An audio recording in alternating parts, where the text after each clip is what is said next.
Hello there, my name is Bruce Rain from Brankus Creations and welcome to my live stream. I can see already a few people here are watching, so that's wonderful. Thank you very much. So I clearly need to put out these alerts a lot earlier, don't I? So get more viewers waiting around. Jay, hello John, hello Trina, hello Michael, hello Crazy Tech Reviews, hello Steve, hello Matt's Tech, hello Zombie Geek 33, hello Dana Does Stuff. Hello, Ritke Mods. Hello, Grudy. Who else have I? Action Retro. Hello. I think Tobias. Hello. Thank you again for joining. I am. Everything seems to be going okay at the moment. I switched everything on this morning. I was getting all ready because I always like to get the stream up and sort of ready to press the go button. And none of my USB cameras were working. Not a single one of them. So that was a fairly nerve-wracking moment at that point. Thankfully, all I needed to do was shut down the computer and power it up again. I live stream with a 3,1, a Mac Pro 3,1, which is it's early 2008, 2x3 gigahertz quad core Intel Xeon, 32 gigabytes of RAM. So, Grudy, thank you very much for that. Much appreciated. For that little, what do they call them? Super sticker thingy. Thank you for that. So I've just got to go in and have a look. What's my sub count at the moment? I was at like 299 this morning. I wonder if I've crept over the 3K mark yet. I suspect it'll probably happen some stage during tomorrow. So, yeah. So anyhow, that was, yeah, so you'd be surprised how often turning it off and on again works. Yeah, I know. Magic.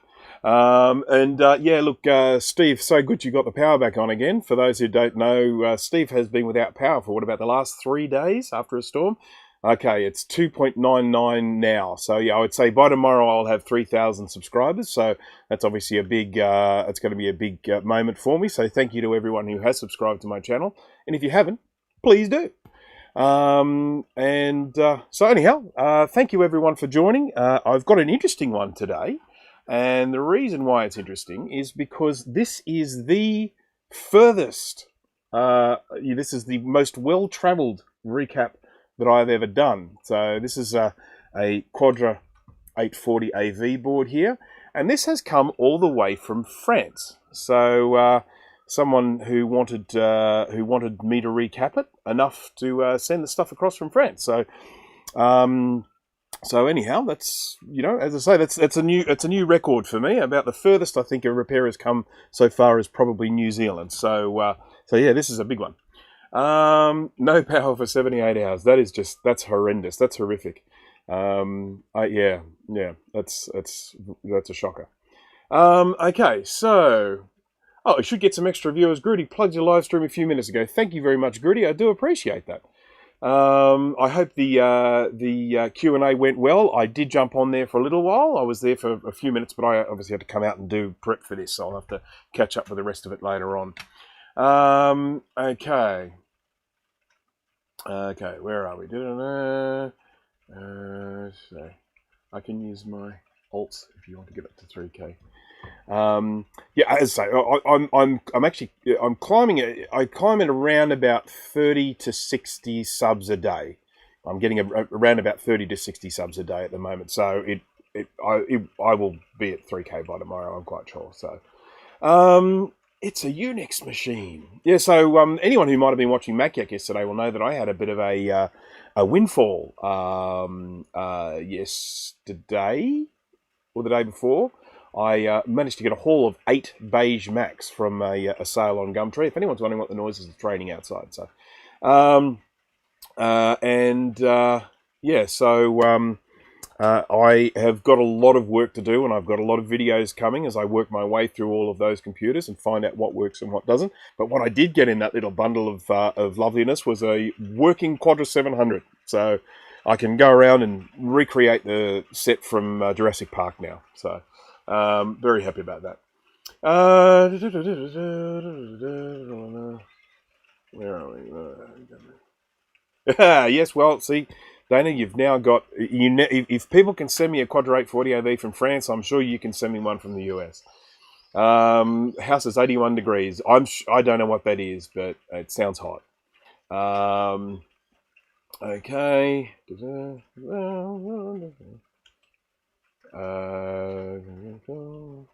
If it's cool outside, why don't you open a window, Steve? Just saying.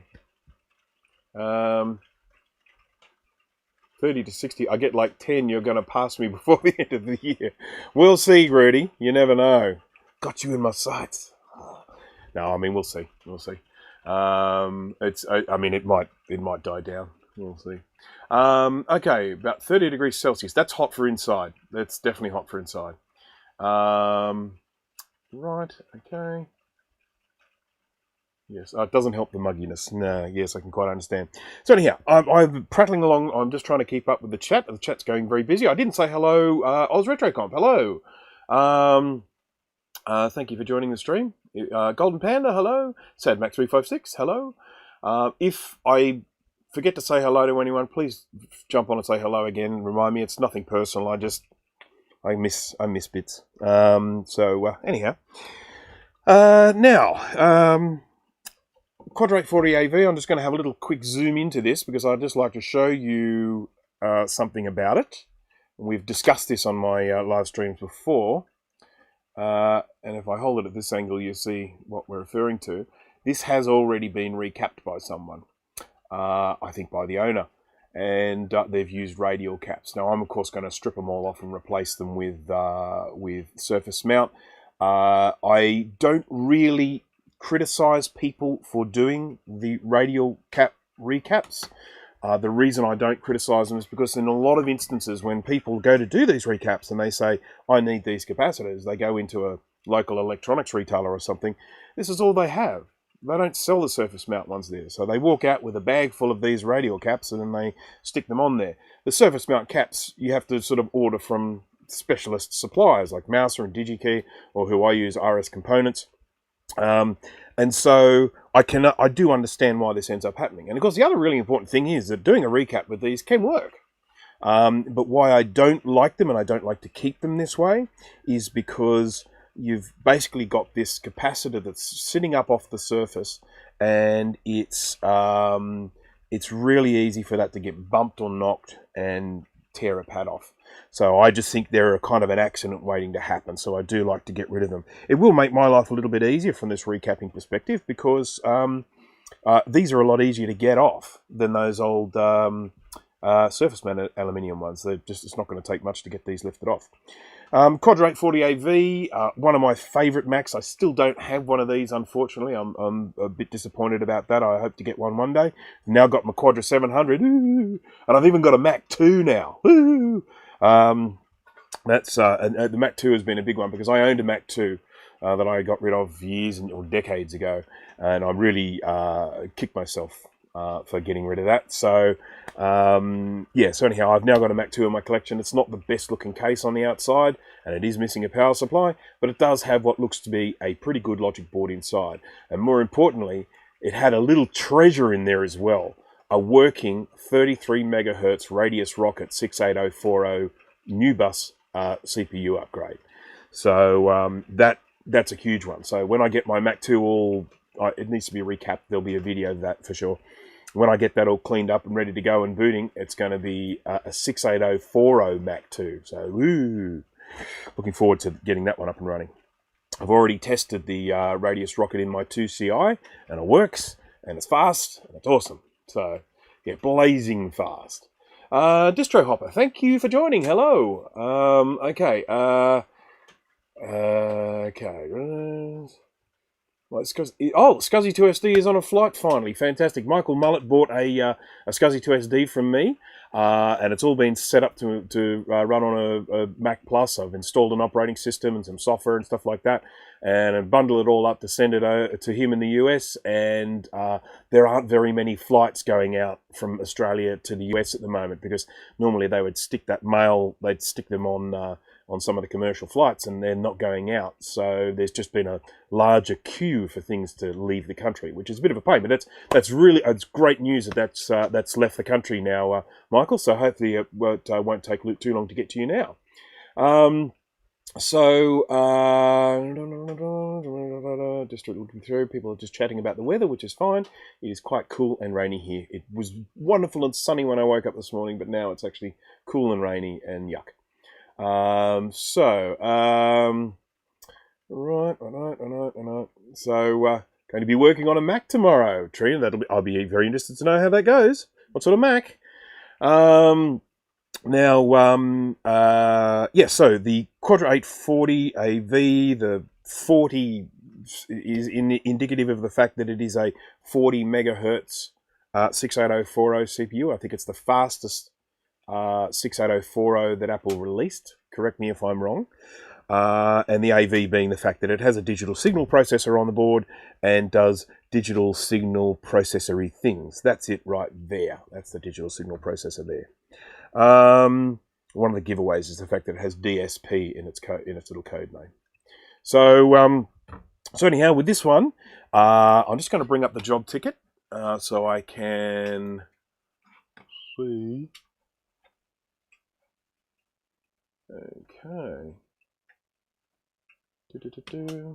The fastest 040. Yes, it was. Okay, I'm glad I got that right. I'm glad I'm not just spouting garbage. I tidied up my desk this morning. I wouldn't go as far as to say I cleaned it, but I tidied it. And unfortunately, the whole reason I was tidying it was to find one thing, and I didn't find it.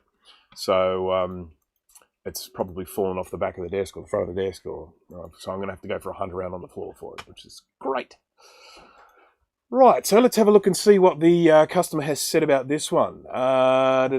Mac turns on and displays a grey screen with the question mark, which is normal. You would expect that. I've tested everything, RAM, CPU, VRAM, SCSI, and the problem seems to be the motherboard itself. So that indicates to me that even though it boots, but it's not accessing the SCSI. Now the SCSI chip, where's that one? Oh, the SCSI all the way over on the right here. That must be it there. Yep, that must be the SCSI chip there, I'd say. So we'll be having a good old look around there. But even just with a quick cursory glance on this, I can see quite a bit of trace damage. So we'll see what it brings when we get under the microscope. But I think the first thing we'll do is we'll have a bit of a look. We'll whip off these old caps. Just a reminder, recapamac.com or .com.au, whichever you prefer. You will find lots of repair guides, and on that you will find a repair guide for a Quadra 840 AV. This is my cheat sheet to make sure that when I whip off all these caps, when I put the new ones on, I put them in the right place.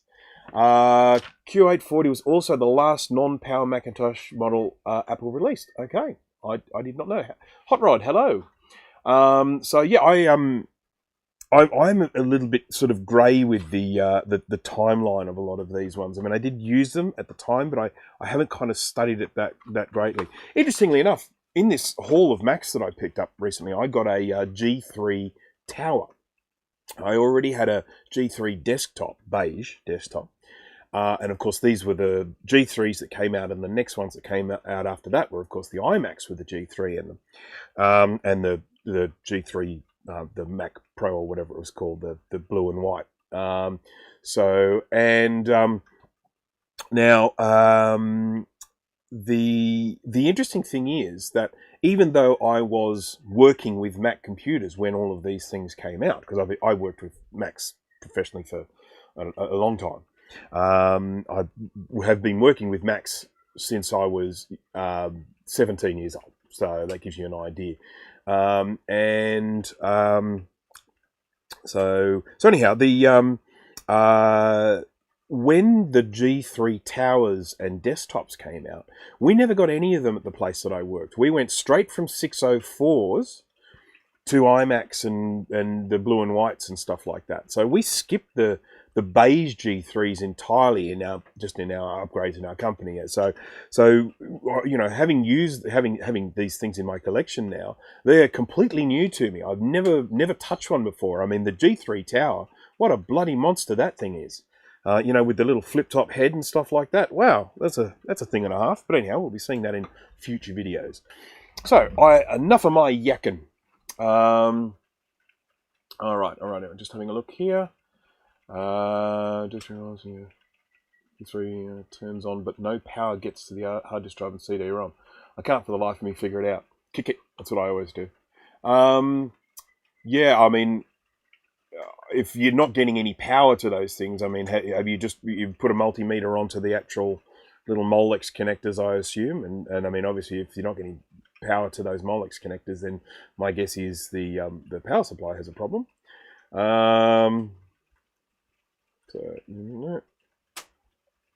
Just got the notice that Bruce is streaming. So does that mean I'm going to get flooded with users now?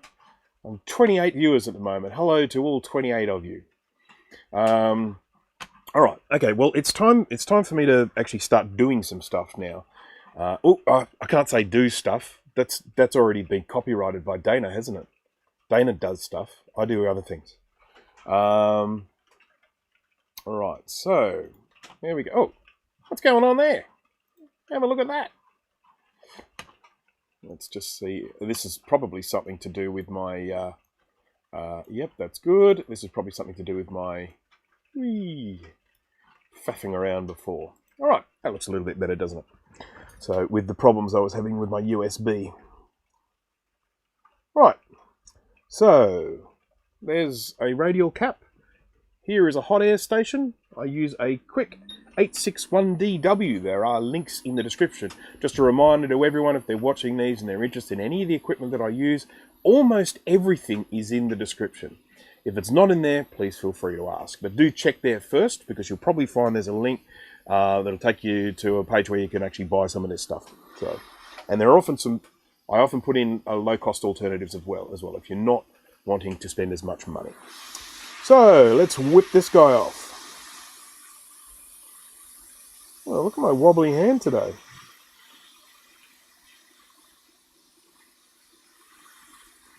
I want to be super careful with these because I don't want to yank too hard. Boy, I'm going to go through a lot of wick, aren't I? Look at that.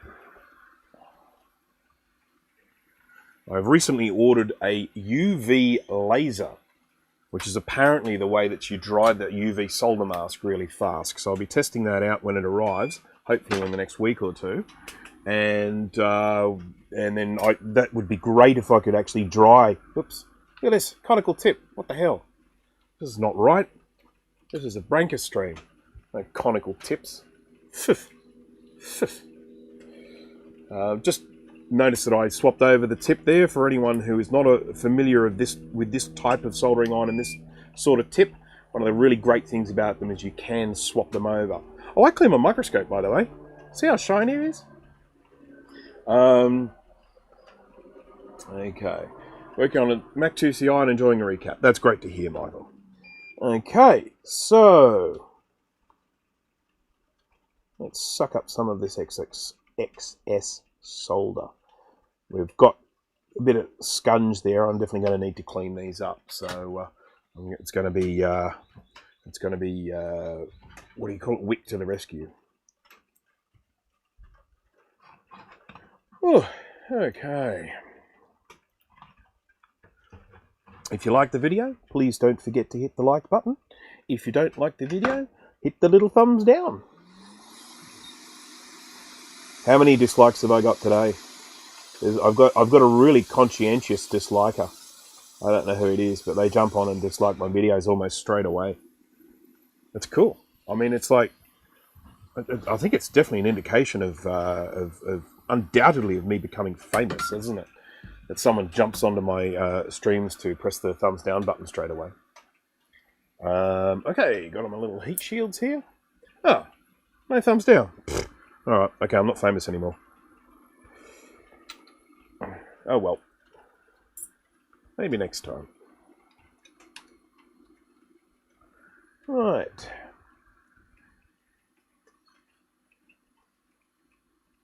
Okay, cool. Let's get this happening. I don't like this. I don't want to burn anything. Using my little heat shields here. I've talked about these many times in my videos before. These are, excuse me, little, what do you call them? Little blades. And those little clicky cutters things, those box cutter thingies. They work very well to protect all of the plastic components on these things. How many caps have we got on this thing? 13. We've got 15 caps on this. Now, I must warn everyone, I have got an actual time limitation today. This stream has to be 3 hours or less because I've got someone dropping off a computer for a recap today. So I want to be there and ready to grab that computer.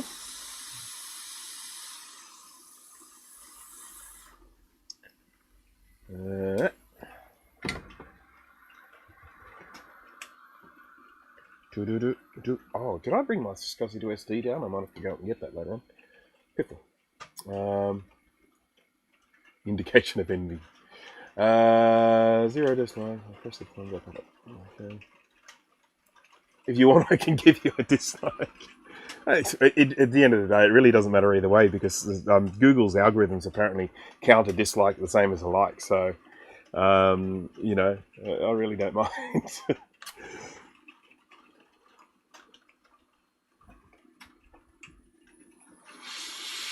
Sorry, not Google, YouTube.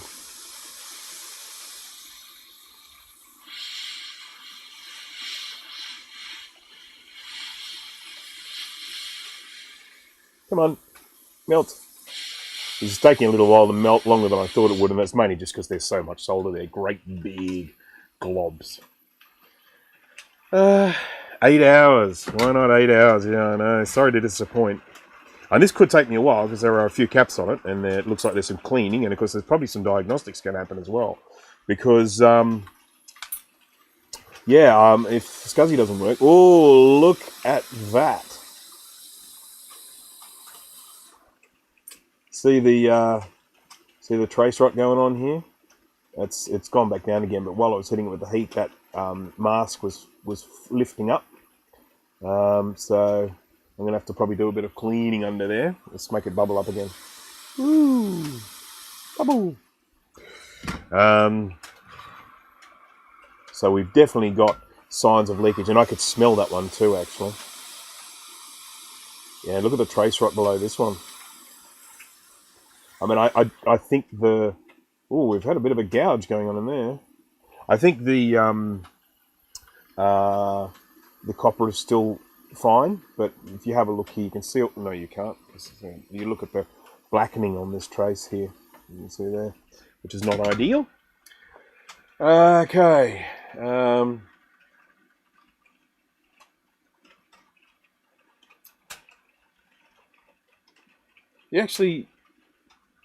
Actually, Steve, I think that's what you should do. I mean, put your body to the limit and do a live stream after this, an 8-hour one. Now, just here is one of these little diodes. They're like a little barrel, like a little can type thing.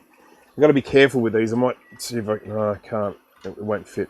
Often when you hit these with air, the solder melts and they go rolling away. And they're really annoying.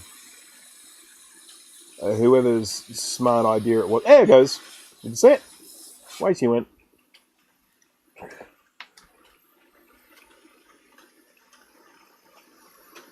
Oopsie. I hate those diodes. They're so stupid. Stupid, I tell you. Let's get some of this snot. Oh, that's a bit grubby. Some of this snot on here. Oh no, we're nearly finished. This is my yucky flux that I don't like. It's nearly finished. Oops. So it's going to clean up these pads ready to put that diode back on. Might as well clean these pads while I'm here. I just need to get rid of all that little black stuff around the edges. It's a lot of solder, isn't it? Now we'll suck that up. Runaway diode. Yep. Okay, trim a little bit of this off. Wicktastic.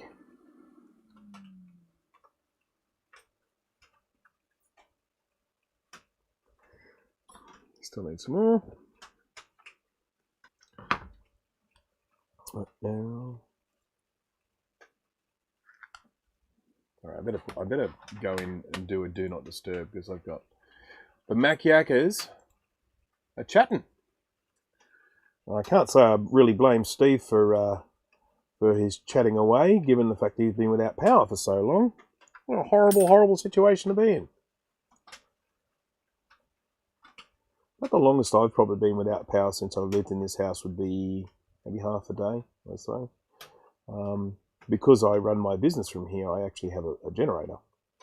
So if I do have loss of power, I can just fire it up and still use all my computers and my interwebs and stuff like that.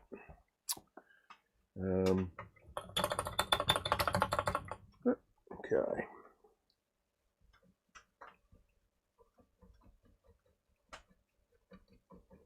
Okay, these pads are coming up looking a lot better.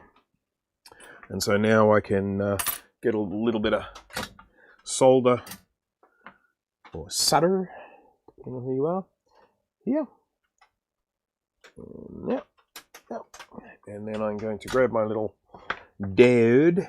Where'd I put it? It's on here somewhere. Come on, diode, where are you?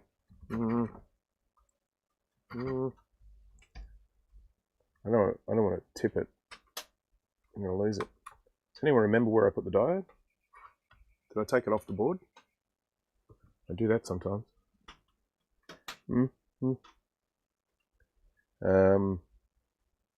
I just know that if I upend this, the diode is just going to go everywhere. You know, you're from South Australia when you've experienced at least one 24-hour outage. Yeah, I'm not sure I'd be happy about that. I imagine generator sales go fairly well in South Australia then. I'm sure it's still on the board somewhere. I'm sure I put it somewhere on the board, but I just don't know where. Right, there it is. Now, does anyone remember which way around this went? Diodes, it's very important to get them around the right way. I'm pretty sure it went on that way, with the lines facing that way. And I do have another 840 AV board that I can check before testing, but because this particular individual sent me two 840 AV boards for recapping. Help justify the cost of sending it all the way from France.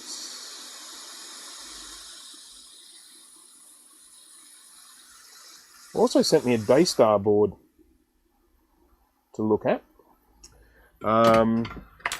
It's a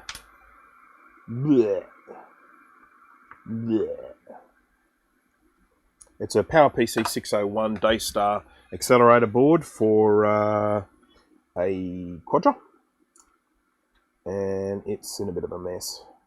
Come on. There we go. That's going to work. So much for the hot air station. Oh, God.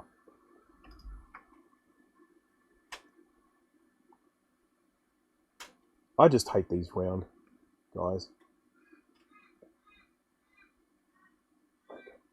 Stay there. Stay there. Alright. Now you see why I don't like it when these things come off.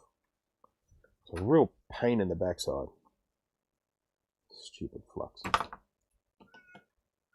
So those who've watched my streams before will know the story behind this flux. I got given it for free when I ordered some other flux, and I hate it. So I just use it for mainly cleaning and stuff like that. Right. Bruce, it's upside down. Is it? Did I put it on upside down? Are you sure? Are you absolutely sure that I put it on the wrong way? All right. I'll believe you. I will believe you because...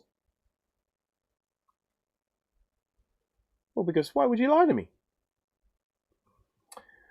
Okay. I'm going to flip it around. Flip it around. Painful.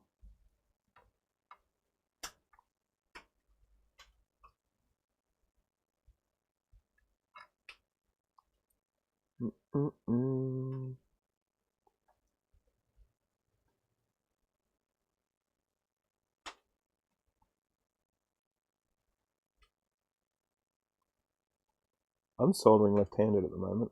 What a dumbass. Okay, there we go. Okay, is it on the right way now? Does it meet with everyone's approval? I scanned back in the stream. Excellent, thank you. Well, thank you very much for pointing that out to me. I do appreciate it. it's good to have people paying attention when you're doing the stream, or at least people who are prepared to skip back in the video until they see the thing come off.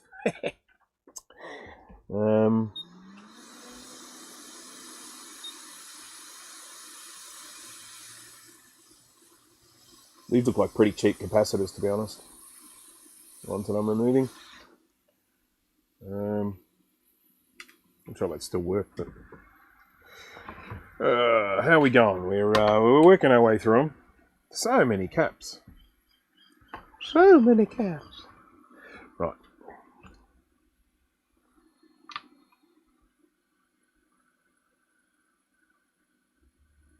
Heard of people modding Toyota Priuses to run whole house in emergencies. Wow.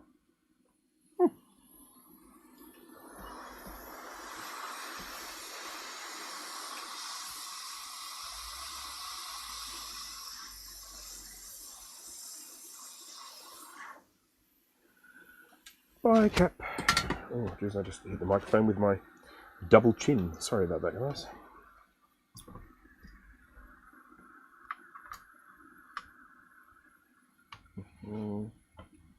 Capacitors. I like that.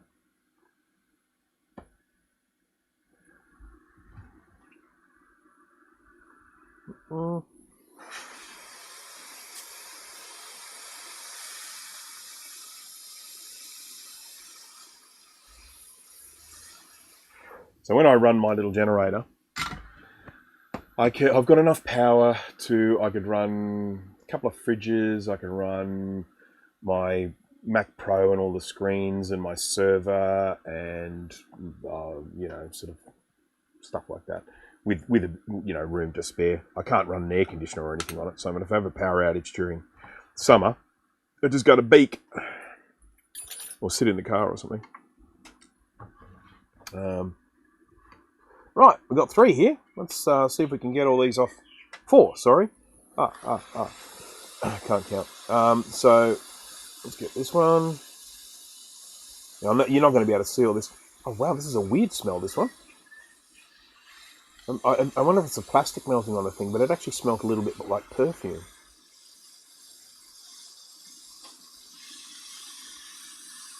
I know you can't see this. I can barely see it in my view as well. Come on, last cap. There we go. I think that's the lot of them. So then we've just got that fun little... I mean, it's very easy to tell if they're all gone because they stick up so high. All right, so let's do some cleaning and we'll see how it goes. Now, this is a really, really common place. I was going to move this a bit. This is a really common place to see the corrosion around here where these 4 caps are. You know, not all surprising. 4 caps in a row, you're going to see some corrosion.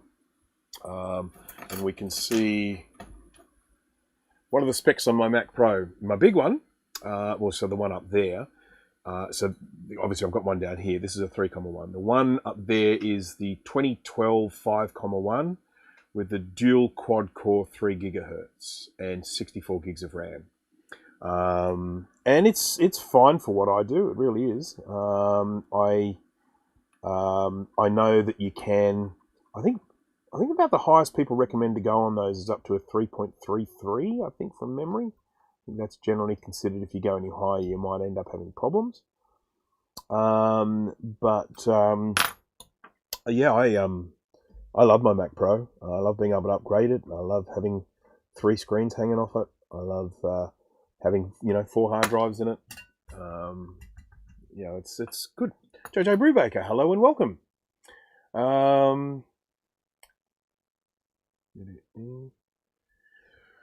So yeah, anyhow, I only splooged 3 of those. I've got a 4th one just here. There we go.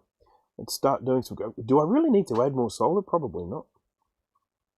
There's already a lot of solder on these. So just doing the normal thing that I talk about, where I'm just gently, ever so gently, and I do mean gently, rubbing these pads with a bit of heat and solder and flux.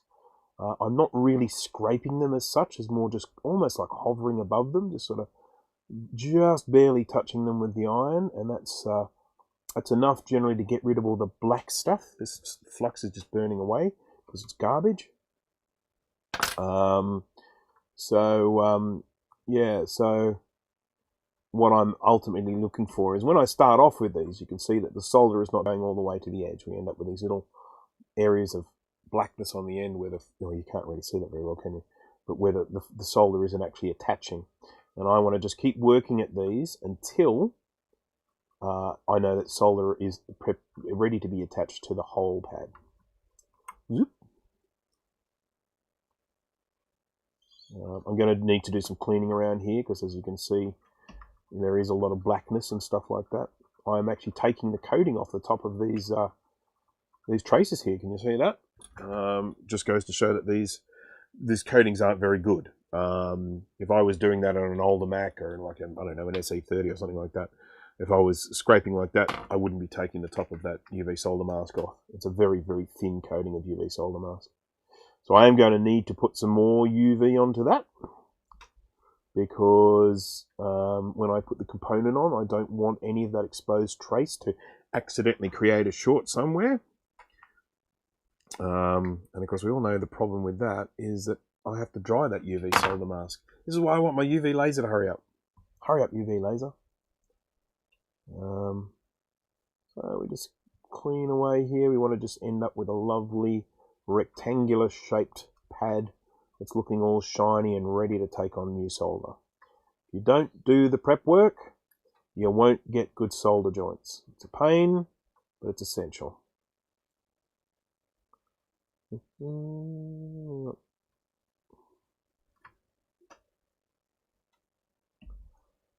we go. This is where all the grubbiness is. Grubby, grubby, grubby.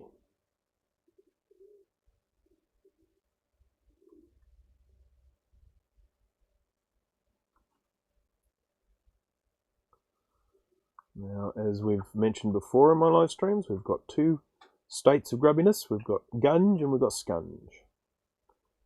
Gunge is in a dry form, scunge is in a wet form. So, because this has got flux on it, this is officially scunge. Just want to look at this trace here. Come on. Come on, man. What's going on? There we go.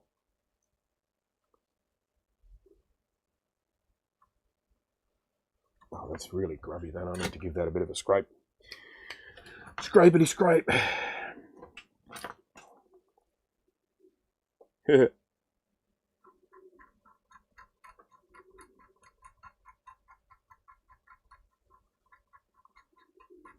So I was actually planning to do a recap on the Mac 2 today. And my wife said to me, don't do the Mac 2 yet. I said, why not? She said, you need to do a video showing all those Macs you got. And I thought, yeah, you're probably right. So I'm going to pre-record a video of all the Macs that I picked up in my little haul. I'm not going to live stream that only because in order for me to show stuff, I'm going to have to go sort of handheld wobble cam. And I just think that's going to be really hard to do in a live stream. So I'll pre-record it. Let's now get that looking nicer.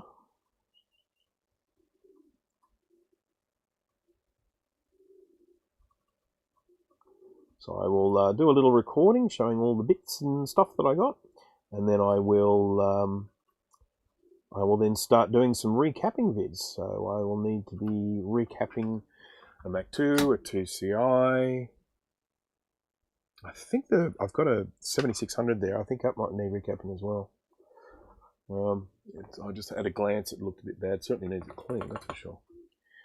Don't forget punge. Of course, I forgot about the punge. The punge is when the scunge or gunge changes into a gaseous form. So we have the three different states there of scunge, gunge, and punge. So yeah, getting a fair bit of punge from this board.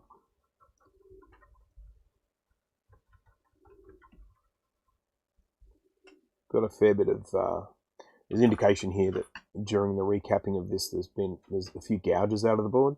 They're not a problem. I don't really think they're going to be a problem, but I can just sort of see these little gouges here. So someone probably took the old caps off a little heavy-handed. But this happens. We do have to remember that a lot of the time when people are doing these recaps, they're doing these recaps on their own boards and sometimes for the first time. What I would say to people is if you are wanting to practice recapping, Do not practice on your 840 AV. Practice on an old VCR or something like that. Okay. Adrian just did a Mac repairathon. Like an Adrian Black recapathon. Yeah, oh god, I think I saw bits of that. I don't think I saw the whole thing. But he had one of the worst looking Macs I've ever seen in there. It was a classic or a classic 2 or something that was just rusted lump. Are you getting to scrape off the black back to the left where you were just scraping? Are you going to scrape off the black to the left of where you were just scraping? That's a good question. Are you talking about, let's say, either this stuff here or this stuff here? I'm just going to scrape this here. Okay, I've got the snot on here. There we go. Scrapey, scrapey. Okay. Oopsie. So I'm going to have to coat this, and I'm going to have to the stuff you were first pointing at, this stuff here. Yeah, I mean, I should because it's me. When I look at this sort of scattering there, it's like on a particularly wide trace like this, I still feel fairly confident that that trace is going to be okay, but there is always that fear that that black stuff is going to get worse. So Trina's keeping me in check here, making sure that I do a proper job and don't do some sort of half-assed shoddy job. Should scrape that too, actually, shouldn't I? I think I need a new blade. What do you reckon? I feel like I'm scraping it. Yeah, this has got a little nick in it. I wonder if I can scrape with a different part of the blade. Let's try here. I'm not doing it very well. I can't get my fingers on it right. The exploded battery, that was feral, I thought. Yes, I think it was the one with the exploded battery. Yeah, I mean, you know, there's a kind of a limit that you have to kind of weigh up the stuff. You know, I have people send me boards sometimes saying, can this be repaired? And it's like a classic 2 or something like that. And I ultimately have to say to them, look, the cost for me to go in and repair that is going to be the same as you buying another one. So just buy another one that doesn't have battery damage and recap that one.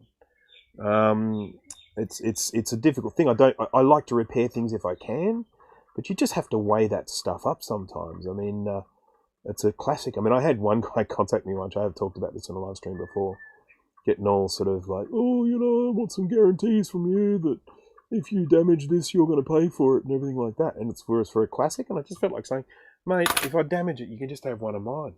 I don't care. It's like it's not an Apple One you've got there. It's a freaking classic.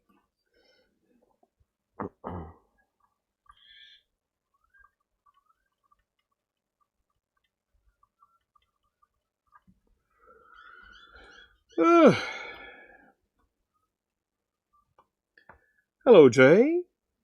See, he did that sneaky thing where he hopped on right at the beginning of the stream and says hello, and you think he's there. And I say, hello, Jay. And he's not actually there. It's just because he's commented and then he's gone off and had a lasagna or something like that. But he's actually here now. So thank you for joining me, Joe. I do appreciate it.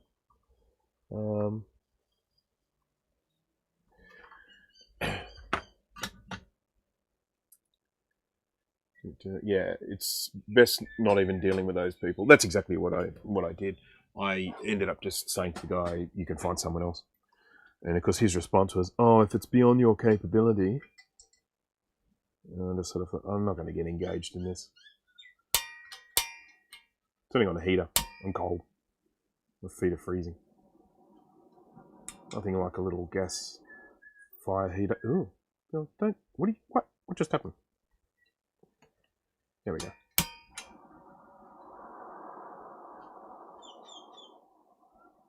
This is my little heater here.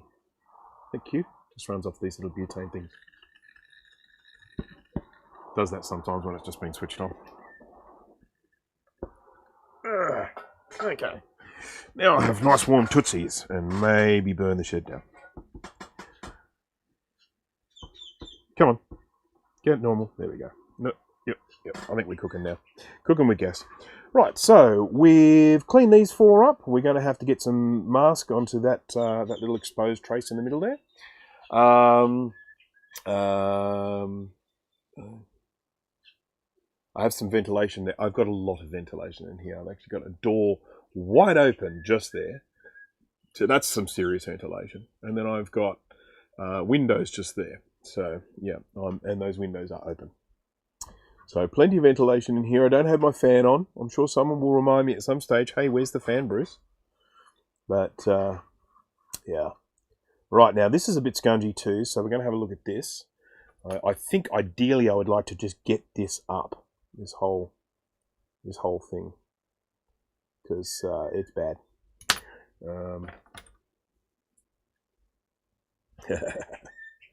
Oh, actually, roast chicken.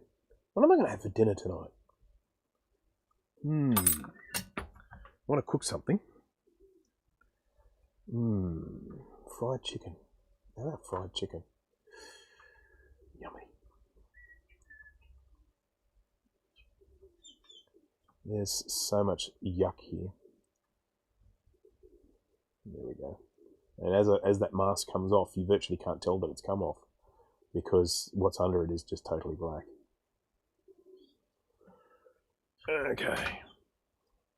Yeah, when I have fried chicken, just let it be clear, it's chicken that I buy from the supermarket. It is not one of my chickens. I would not have the heart to kill one of my chickens. And apart from everything else, they're very good layers. 3 of them are good eating good eating chickens as well. I've got 2 Sussex and a Wyandotte. They're great big chickens. They make good eating, but they lay very well as well. So I'm certainly not going to eat them. Then I've got the other ones. I've got the Isa Browns. So I've got 4 Isa Browns, and oh look, they probably make good eating as well. But they're definitely bred as a layer. They lay an egg about every 26 hours. So no shortage of eggs in this household, that's for sure. The coronavirus, that's why solar masks exist.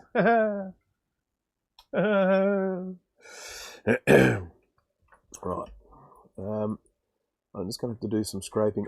I'm toying with the idea of taking this component off so I can get a really good scrapey clean of this whole area here.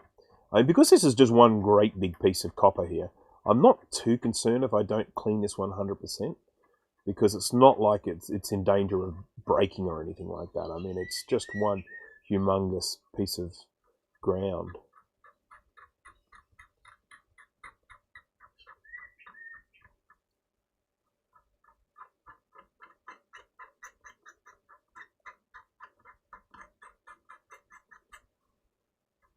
And of course, the other problem with these, the old 840 AV, is that because they're black, the boards are black. Sorry, I would suggest taking that component off. Trina, you've got to stop doing this to me, making me look bad.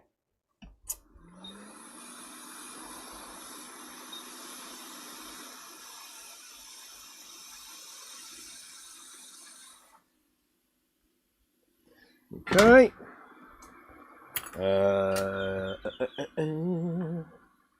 It'll make things easier. It will.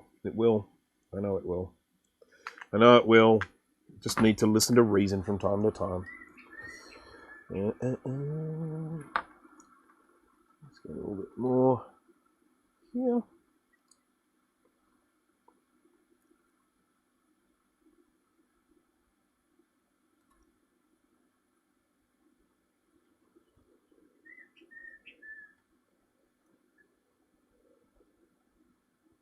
Okay.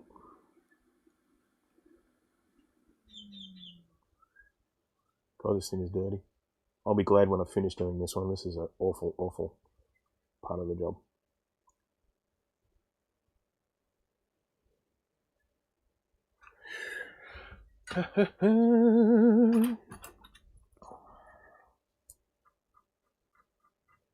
Dun, dun, dun, dun, dun. Dun, dun, dun, dun, dun, dun, dun, dun. Dun, dun, dun, dun.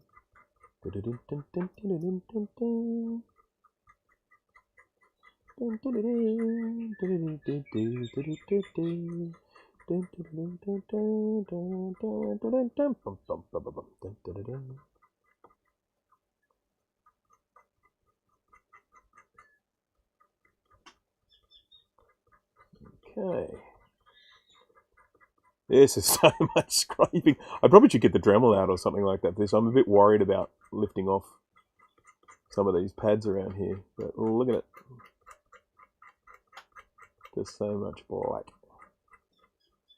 Oops, I just scraped some off that trace. Careless. Thunderbirds are a go. Congratulations. You guessed it.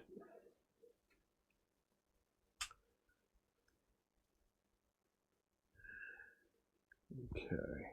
Sounds like chicken scratching. There's no chicken in here. As I have mentioned in a couple of my streams before, I apologise for people that jump onto the stream to see the chicken. She's spending a lot more of her time with the rest of the chickens in the main sort of area, and so she doesn't wander in and say hello to me as much. She generally does at around about sunset. She pops in to say, "Hey, can I sleep here with you guys?" And it's like, no, you have to hang out with the chickens. Chickens are awful to each other, by the way, just so that you know. They're really, really rotten to each other. So she sort of would much rather hang out with the people who are nice to her.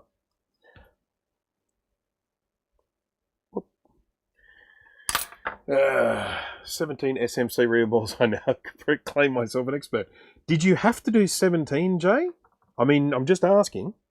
I mean, did you actually have 17 boards that required new SMCs, or were you just reballing them to have in stock ready to use when you need them? Because the latter sounds like the sort of thing you would do, because you're so prepared and structured and stuff like that. So you've gone in and grabbed the whole stack of SMCs off donor boards, and you've reballed them all, and you've put them in a little plastic Ziploc bag with a label saying which computer it goes on, and all ready for when you have a computer that needs a new SMC. I'm guessing that's what you've done. One board, 17 attempts. Oh dear. We had a little bit of fun because I was trying to help Jay do an SMC reball. Anyone who's not sure what that is, this here is an SMC.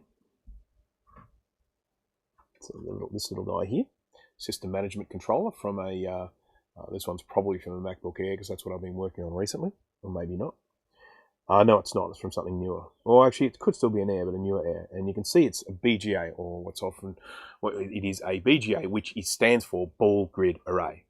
And each one of these is essentially just a little pad underneath that. And then you end up with a ball of solder there, and then it is just held onto the board by all those little solder balls. When you take these off or you want to reuse them, you need to get new solder balls on there, and that's where you do reballing. And it's a rewarding job when you get it right, and it's a terribly frustrating job when you get it wrong. So this is me just taking all the old balls off, so this is now ready for new balls to go on it. I know we've totally left the vintage stuff behind now. I mean, by Apple's reckoning, this one I'm looking at is vintage, but my reckoning it's not. And what you do when you're doing these is you use a jig, a reballing jig, which holds the chip close, and then you use stencils, and the stencil allows the solder to go where you want it to go. So this is a stencil here, and if we have a look at the stencil up on the microscope, you'll see it's a whole bunch of little holes, and these little holes are designed to line up with other little holes. If I can just get it to line up. Oh wow, that's bright. Where are you? Let's get that there. And you do this sort of more or less like that. Get those holes to line up and get the focus to be in focus. More or less. So anyhow, I'm going to be doing a video on that soon because I did have a request from someone to do that. The reason why I hadn't done it so far was because I was waiting for these stencils to come. I've actually got other stencils, little ones, but I was waiting for these big ones to arrive. And the way you're meant to do this is, this is the top part of it, and you're meant to undo these 4 screws. and you put this inside and you bolt it in so that that's kind of permanently inside that top bit, and then you plonk it down and you do your reballing. I also have smaller stencils that I use. We might even have one here. Here we go. These little guys. A bit grubby, needs a bit of cleaning. But anyhow, that's that. So I'm going to be doing a video on a reballing in the not too distant future. So look out for that one if it's something you're interested in. If it's not, it will probably bore you senseless. MacBook Quadra. How to apply balls tutorial. Yeah, so that's coming. So the reason why, as I say, I hadn't released that video yet was because I was waiting for those stencils to come in. The stencils came in yesterday or the day before, so that video is coming soon. So that will be me basically showing how I do BGA reballing. It isn't necessarily how everyone does BGA reballing, but it is how I do BGA reballing, and it works for me. And and so that's why I do it that way. As I say very many times in my live streams, stuff I show you is not necessarily the right way to do it. It's just the way I do it. It's the way that works for me. Tried different methods. It's the one that I settled on. So yeah, that's. And of course, the other dramas that Jay had when he was wanting to do his reballing was when he went to go buy his jig, they kept sending him the wrong sized one. That chip that I just showed you, which is an SMC chip, is around about 6 or 7 millimeters. No, it's more than that.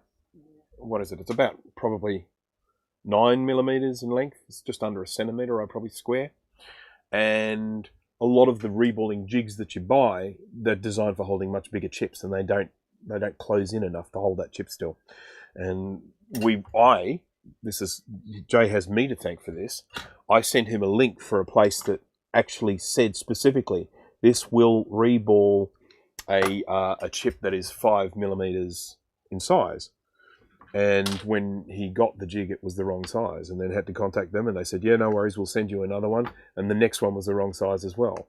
So it was just, it's just one of those things where if you're going to actually advertise in your ad, you're actually going to say, this does a 5 mil chip, and then it won't even do like a 9 mil chip. You've got to sort your stuff out. Get your stuff together. Just maybe use a different word than stuff. Christ, a lot of cleaning on this one, isn't there? Sorry, folks.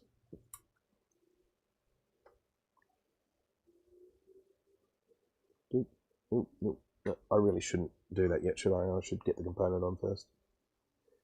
Okay, and then we can smother it with solder. All right, so let's focus this a little, because it does look a little bit out of focus. I'm going to grab my trusty toothbrush, and I'm going to give this all a bit of a scrub. I have 3 of the wrong ones. One more wrong one on the way. But the right one from another supplier arrived today. Goodness me. Never used the paste before. Yeah, it's really funny. I mean, when you told me about the reballing with the balls method, I didn't even know that method existed. I had only ever heard of the paste method. And I guess people have gone with the balls, saying that, yeah, that's the way they do it. But I've always had great success using the paste. So, I don't know. Who knows? Okay, there's more blackness here. Ugh. I'll clean it and I find more sponge.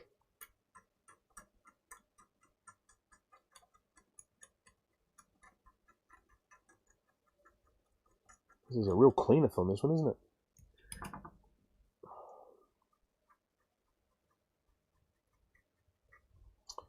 Okay. I think I'm going to have to put so much UV solder mask on this.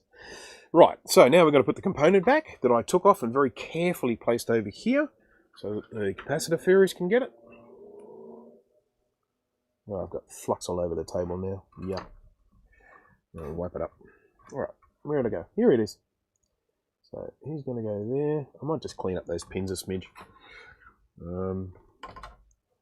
This is just the way I clean pins when I'm too lazy to do it properly. And let's grab a little bit of flux. Oh, I've already got some here on the table. Let's grab some of this table flux. Yeah. And I pop that there. want to waste any. And I get a nice big bit of solder on the end of my iron. I hold this like this, and I go like that. Just cleaning it up, making sure it'll hold some solder.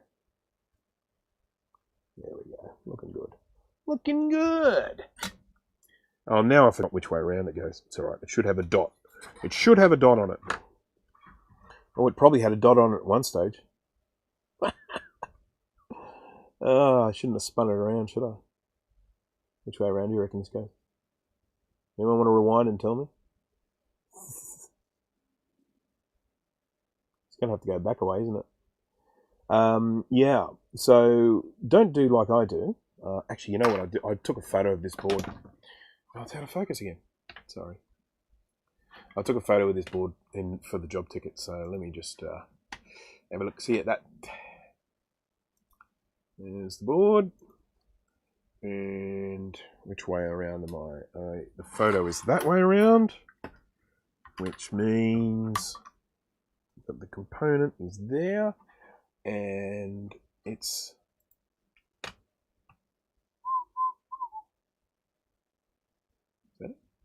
that's it. Okay, I can see the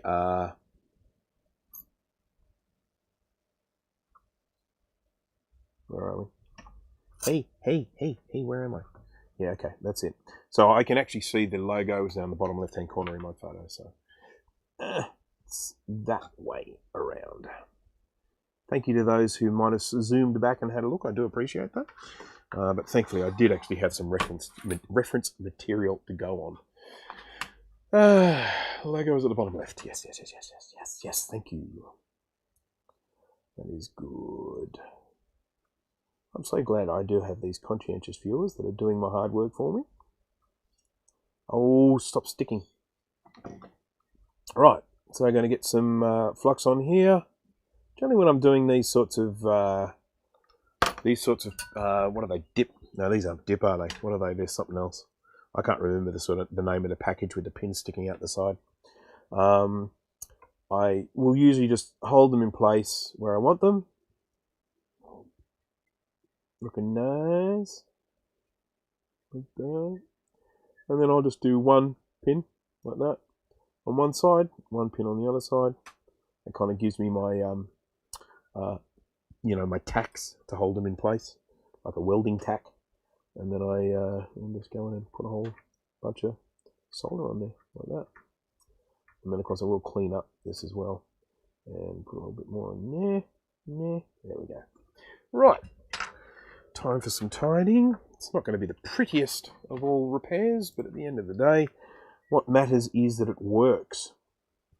It's interesting, when I got this big bunch of Macs that I picked up yesterday, I had posted on Facebook that I had this big bunch of Macs, and one of the first things that someone said was, you got a lot of retro brighting to do. And of course, my general reaction to retro brighting is, if people want to do it, that's fine, but I won't. Because I honestly do not care about the yellowing. I really don't. Never have. Embrace the yellow, I say. I just have yellow Macs. So what? If people want a retro bright, that's fine. Make them look like they're brand new. I've got absolutely no issue with that. But for me, I'm more about what's inside. The content of their character. Whoopsie. You see, this is what happens, Dana, when you notice something that I just noticed and was trying to pretend like I didn't see. Like that little bit of copper that's showing under there. Just right here, there's a little bit of exposed copper just there. Just there. And my concern is that if I don't tin that, I might have trouble getting mask onto it.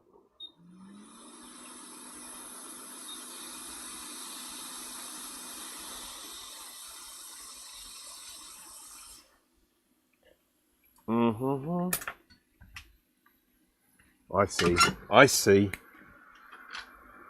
Who knows? My customer might see as well. I don't know. They might be watching.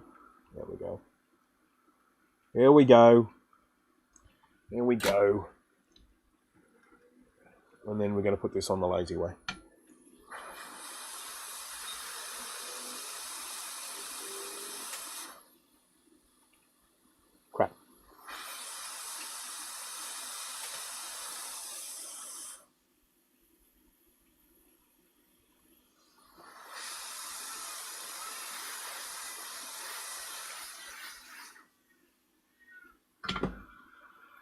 It's holding quite a bit of heat, that, because of that great strip of copper there. It takes a little bit longer for the solder to dry. Let's get a modicum of flux. Can't wait to clean this board in the ultrasonic, I'm telling you. He's bad. Okay, see, I'm doing the right thing. I don't want to hear anyone tell me I'm not doing a thorough job. Okay? Okay? Good. Good. That's me being the emperor. Feel the hate.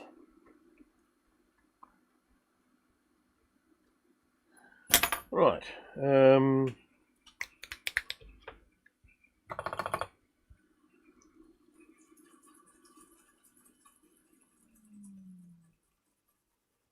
That little RP3. RP3. It's gone. It's gone now. RP3's gone. Where do you reckon it is? Can't be too far away, can it?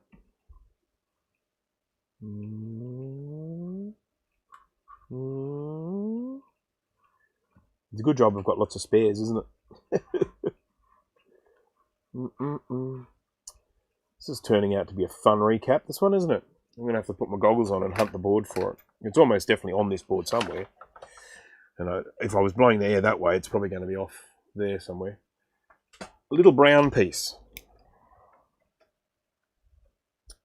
Looking. Found it. Jeez, it looks a lot like a capacitor. Even though it's in an R. It is a capacitor. Oh, I see. That's the label for that. I've probably scratched off the label for this.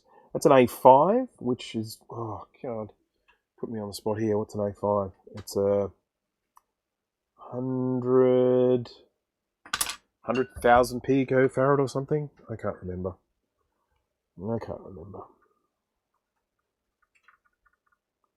Gives me an opportunity to clean these up. So when I'm doing these little surface mount guys, like this one, what I will typically do is get all the pads nice and clean, plonk on some solder, like this, nice little knob on each end, like that, smother it in a little bit of fluxaroonie, and I'm going to just lower the air. So I'm running at 440 degrees Celsius, and I'm running at about half the airflow at this at the moment, because I don't want to blow the component away. I'm going to do that, and then it just gets held in place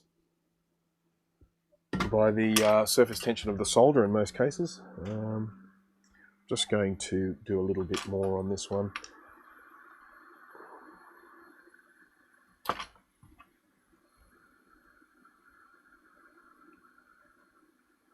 As this is a capacitor, it should have a C label, but the as I say, I've almost definitely scraped that label off when I removed all that coating. This is a ceramic capacitor. That one you see there, it's the what do they call it? Multi-layered ceramic capacitor. They are not polarized, so it doesn't matter which way around they go. And that little code on the front, the A, tells you something, and the 5 tells you something else. There's a Chemet document floating around the internet somewhere. It's PDF, and it does actually have a table of what all of those mean. And typically these ones here are usually 50 volts. Sometimes they're 100, but they're most probably a 50 volt capacitor, that one. So if you're ever looking for replacements for those things, they're readily available. I'd say you just need that A5 code. For me, I generally raid these off other boards because I've just got so many dead boards, and they've almost all of them got A5s on them all over the place. So, okay, right. Just checking here. You do a perfect job, Bruce. Have you ever watched a Lewis Rossman live stream? Screw this, and F that. Thank you. Yeah, I have. I actually owe a lot of what I'm doing to Rossman, because he was the person that kind of got me into the repair side of things more significantly. I had done some soldering and some recapping before I started watching Rossman, But I watched Rossman's streams to learn about working on Macs. It basically started with me getting hold of a 17-inch MacBook Pro, and it didn't work. It was dead. I bought it for cheap, I think, and it was busted. And I watched one of his... I did a search to see if anyone knew if there was fixes available, and I saw his video, and he said, oh yeah, it's just this one capacitor. Like, oh, sweet. So I did that, and then of course I got the bug. I really sort of enjoyed it. I mean, having said that, I had already done a few repairs, but I've done more the sorts of repairs of like replacing keyboards and stuff like that, rather than doing component level stuff. So Rossman got me into doing the component level repairs, and then I started doing those repairs, and of course I got the microscope, and I got all the good soldering iron, the hot air station, all that sort of stuff. Just built up the collection as I went.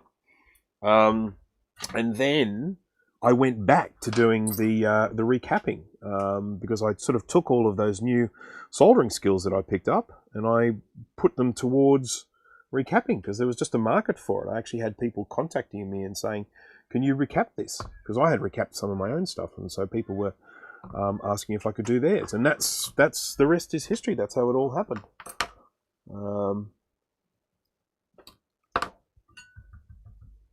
But anyhow, yeah, look, he does swear his head off a lot. I choose not, not to do that. And one of the reasons why I choose not to do that is because, you know, this is a monetized channel. Advertising is a part of a monetized channel. I know it's a pain for everyone else, but at the end of the day, it's a source of income for me when I do this stuff. You know, it gives me a good reason to keep doing these things. And the thing is that advertisers generally don't want to advertise on channels where people are cussing the whole time. Now, the irony is that if you know me, you know that I swear my head off constantly, but I just don't do it on the live streams. I mean, I work from home, so I've got no one to judge me about the way I talk. Don't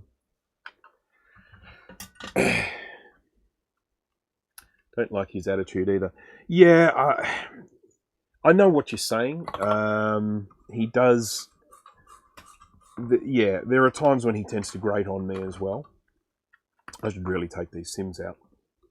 So let me just go to a little side view here. I'm going to take these sims out. I don't need to be in here anymore. I don't know what the 72 pin. I don't know what size each of these are.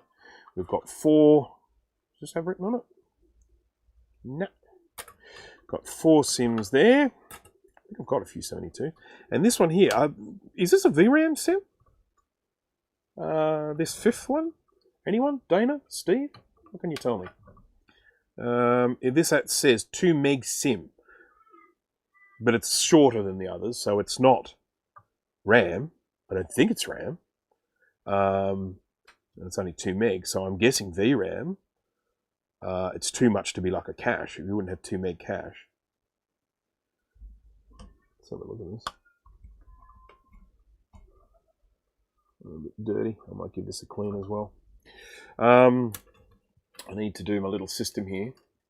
ROM is a 2 meg ROM. Okay, yeah, that would make sense. That would make perfect sense. Just got to find out which job this is. Job 45. So that's the 45th job that I've done since I brought in my new system.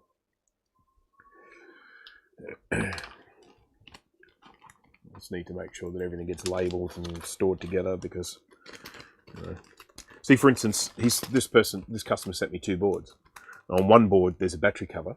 On the other board, the battery cover is missing. And I've got to write that down. I've got to be meticulous with that stuff, because when I send it back, I need to make sure that the one that is missing a battery holder is missing it, and the one that has one has it. You know, I can't be stealing people's battery holders. I did a terrible thing recently where I did a recap for a job, and I forgot to give them back their floppy drive cable. And they're like, it's all good. I've got a spare and everything. But I've still got the thing here. I need to give it back to them. Next time they send me something to recap, I will.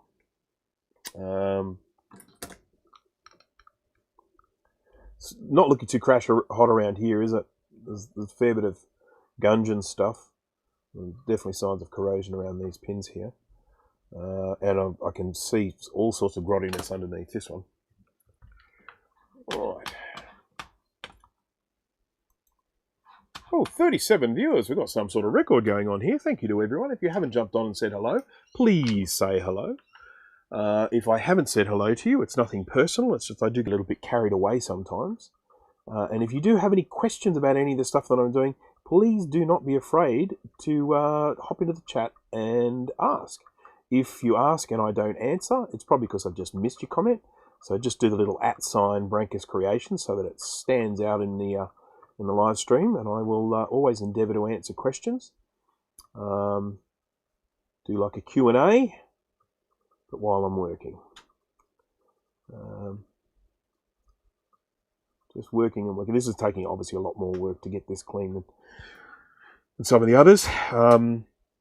As I said, this one has SCSI issues, and I suspect, though I'm not certain, but I suspect that once I finish recapping this, all it's going to need is an ultrasonic clean in order to get that working. Jay, thank you very much for doing the little advertising there for my website. That's my Recap-A-Mac website where I keep all of my recapping guides. I do sometimes publish stuff there of interest, but I just haven't had much time to get much going on there lately. So it's mainly just the recapping guides of interest on there. I've got quite a few to add at the moment. I need to do SE30 power supply. I think 6100 I did, 610 I did. I'm not sure if they're all up there yet. So, you know, my apologeticals. Right. Yep. Let's put that there. One of the streams that I'll be doing in the not too distant future is trying to repair a 2FX logic board. So I did a 2FX recap recently, but there was a second board that had some very bad battery damage. And I've gone through and I've made an assessment. I've got all the missing components that I need, and looked at how many trace repairs I'm going to have to do, and I figured I would probably just work through that. Not sure if I'll be able to repair the whole thing in one stream because it is in such bad shape, but we'll see how we go.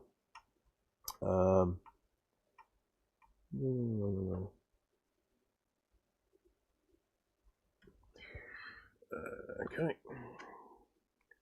2FX. Yeah, everyone loves the 2FX. I mean, the only thing I don't like about the 2FX is the fact that it uses different RAM. What a pain.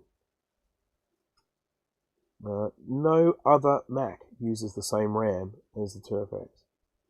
How useful is that? None useful.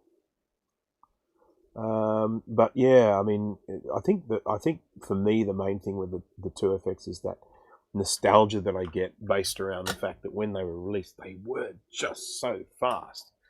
They were like, oh man, the 2FX is the fastest Mac Apple's ever released, and look at what it can do, whiz bangaroony. And it was 68030. What was it? Was it 33 megahertz or 30? I can't remember. I don't remember the megahertzness of a 2FX. Yes, the 2FX does use the same RAM, but someone told me that you can't actually use it. There's slight variations in the RAM between the NTX and the 2FX that you can't actually use it, even though they look the same. They're not interchangeable. That's what someone told me, but, you know, people tell me all sorts of rubbish, so I can't say for certain that it's true.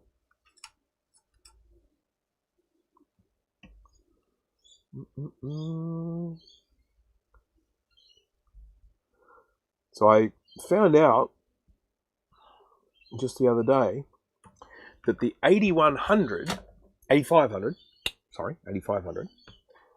uses a different power supply pin out to an 8100, even an 840, even though they're in the same case and everything like that. They look the same, the plugs kind of look the same, but there's a slightly different pin out.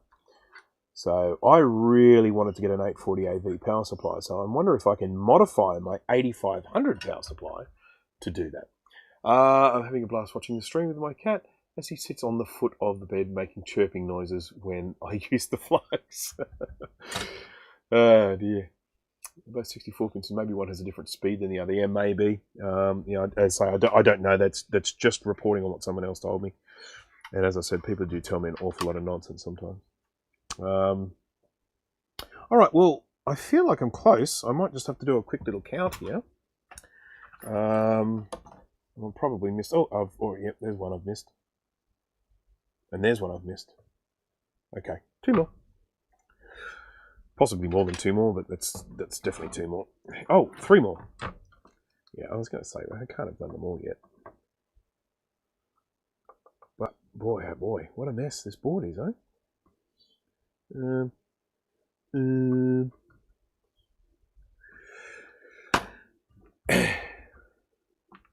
2FX also has 2 PRAM batteries. That is correct. So does the Mac 2 and the 2X. The reason why there are 2 PRAM batteries is because one is involved in the startup circuit, and the other one is for the PRAM. So if you don't have that battery plugged in for the startup circuit, you won't be able to start it. One of the good things, I think, about some of those early ones in particular, so the Mac 2 that I just got recently, which has 2 PRAM batteries on it, it was the Vata axial sort. So they're the ones where they're soldered onto the board, the battery is soldered onto the board, and they have pins coming out the side, so they're axial rather than just sitting in a little battery holder. Now, they don't seem to leak as much as the ones that sit in the holder. So when I opened up the Mac 2 and saw them there, a bit of corrosion, but not too bad. I was just overjoyed. It's like, oh, hooray. And for those who might have watched one of my streams before, I actually took one of those batteries off an SE or SE30? SE, I think it was. And it still had 3 bloody volts in it. It's like 30 years old. Extraordinary. Very impressive.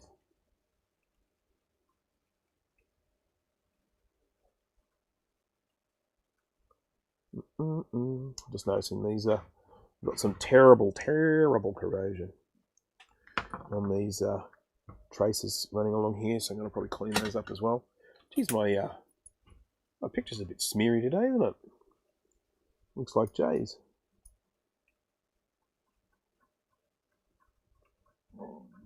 Oh, excuse me, my tummy's rumbling. I think I'm ready for some lunch. What time is it?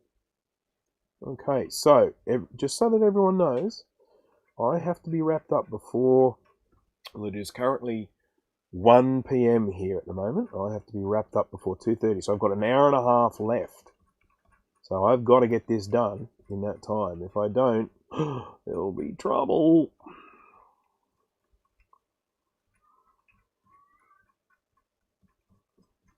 And I'm sure everyone who's watching this is thinking, oh, goodness me, I hope it's done before then.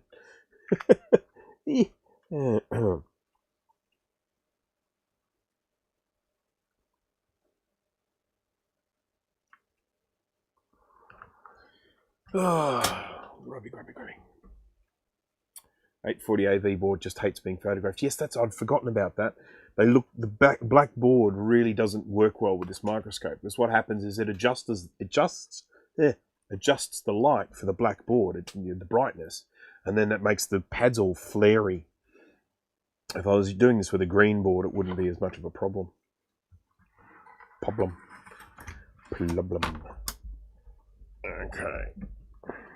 Who's this little guy? Who's this little guy?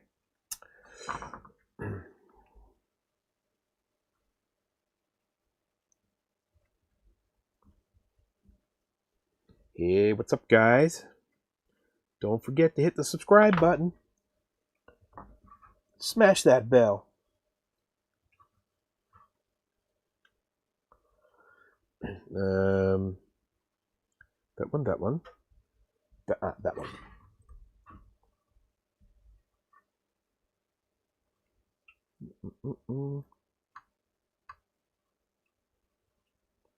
Do what you have to do.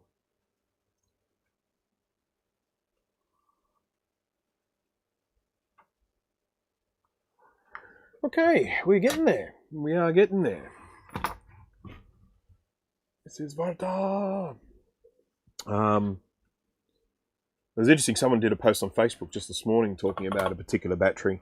What is it? Inorganic lithium battery that they had photographed, and like, I was like, oh, this hasn't leaked, so this must be one of the good batteries. And of course, I've actually got one of that exact battery that's an absolute corroded mess taken off a computer. So yeah, there are some of the batteries which I know last better than others, no doubt about that. But they can all leak.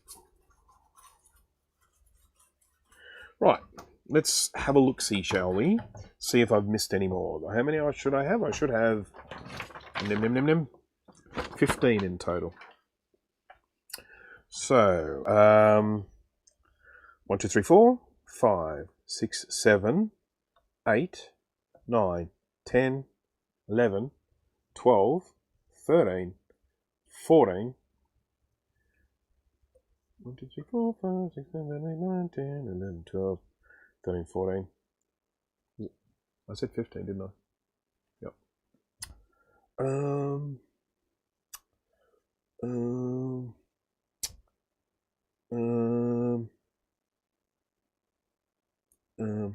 2, 3, 4, 5. Oh, I didn't count that one.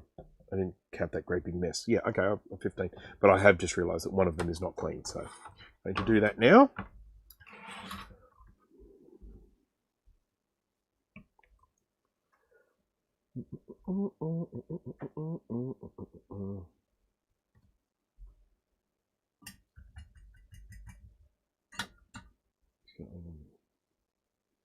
Saying it's, yeah, yep.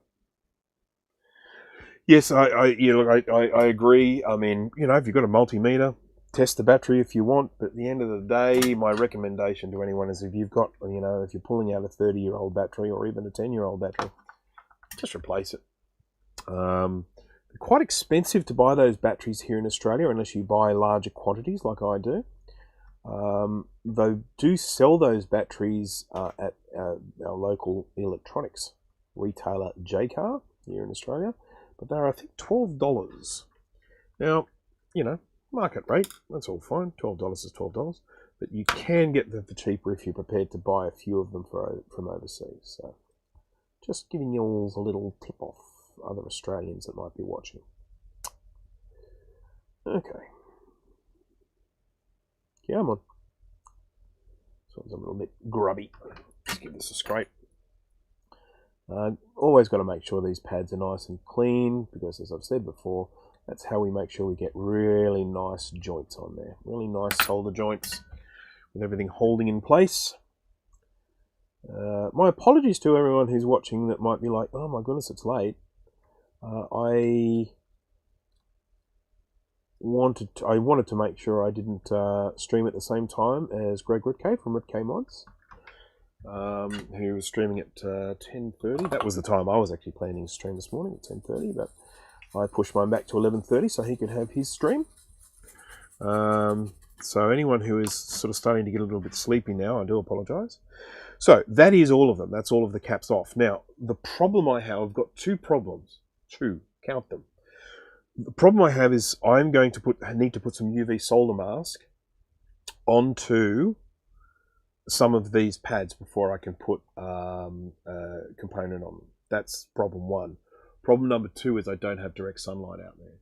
So I'm concerned about how long it might take me to get that UV mask to dry. So I don't quite know what to do. As I say, I'm looking to get a UV laser, which apparently allows you to dry them in seconds. But I don't know what to do. I've got this UV globe here, but this is the wrong sort of UV. This is the sort of UV that you use for disinfecting things, and I think it's in a slightly different wavelength. I've got another UV globe, which does the trick, but it's just really slow. It takes a good 15 minutes to get the UV solder mask dry. So I'm just trying to think about what I do here. Look, at least we'll start off by putting on the ones that I can put on, and then we'll make an executive decision. See, like that there, I've got to have mask on that. Have to. All right, let's start off with the little ones. I've got two little guys, two little 10 microfarad 16 volts. Let's grab those capacitors. 10 microfarad 16 volts. There we go. There's my capacitor container. 10 microfarad 16 volts. Let's whip those out. These are Chemet brand capacitors I'm using. Actually, that's not. That's a Chemet. That's an AVX. Got to be matching. AVX, something like that. Got to be matching. Okay, there we go. Two Chemets. Two Chemet capacitors. And we've got two little guys just here and here. and these are these little ones, 10 microfarads, 16 volts. This is that one next to the runaway diode.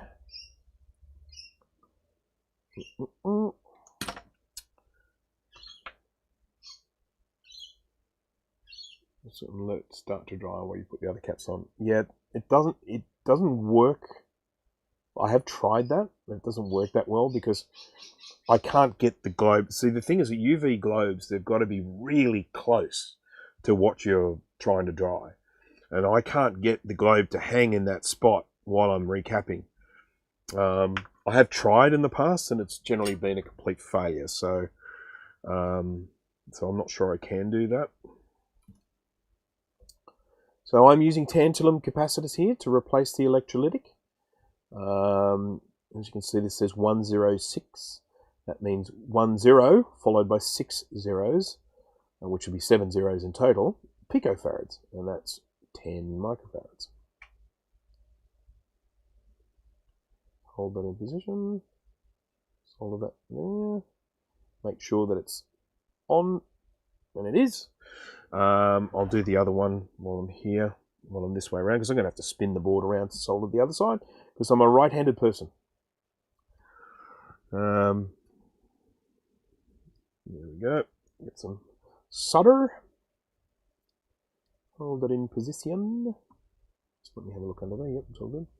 Tantalum capacitors have the stripe on the positive side. So where there's a little plus mark on the board, screen printed on the board, that's where it's going to go. It's going to be interesting when I get to that capacitor that I scraped off all of the screen printing. But as I said, I do actually have a photo of this board before I started working on it, so it shouldn't present an issue. And you can often, not always, but you can often work out which way they go around based on the fact that, you know, there's ground, and you can say, oh, okay, the negative's going to go onto the ground. Can't always rely on that, but you usually can. Hey, solder, you thing you.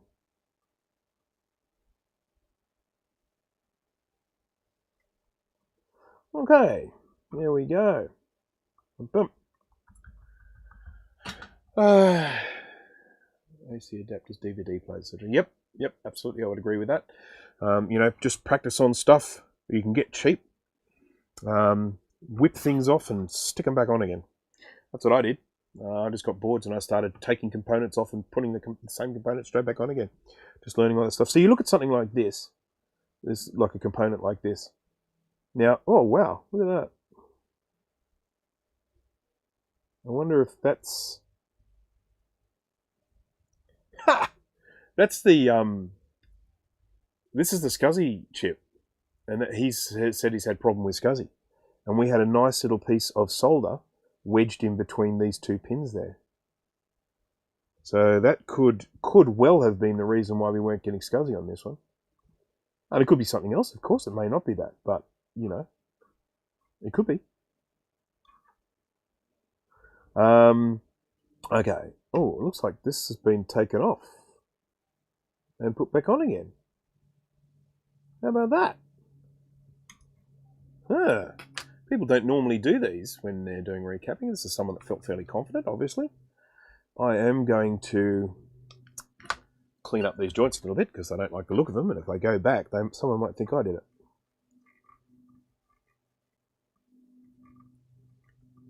Can't be having that. Too much solder there, but it'll do. I'm fine with it. Oh no, I need more flux again. As I say, there's just a little bit too much solder on here. That'll do. Oh, that'll do. That'll do. I can live with that. I'm not ashamed. I'll do the other side. I'll have to move this microscope a little bit because I've got this board as far out as I can get it. There we go. Yoing, yoing, yoing. I really should take some of the solder away, shouldn't I? Get a bit of my wickety whack. I won't have as much trouble with these bridges. There we go. That'll do. That'll do. Got enough for me. Not drag soldering. Yes, I love drag soldering.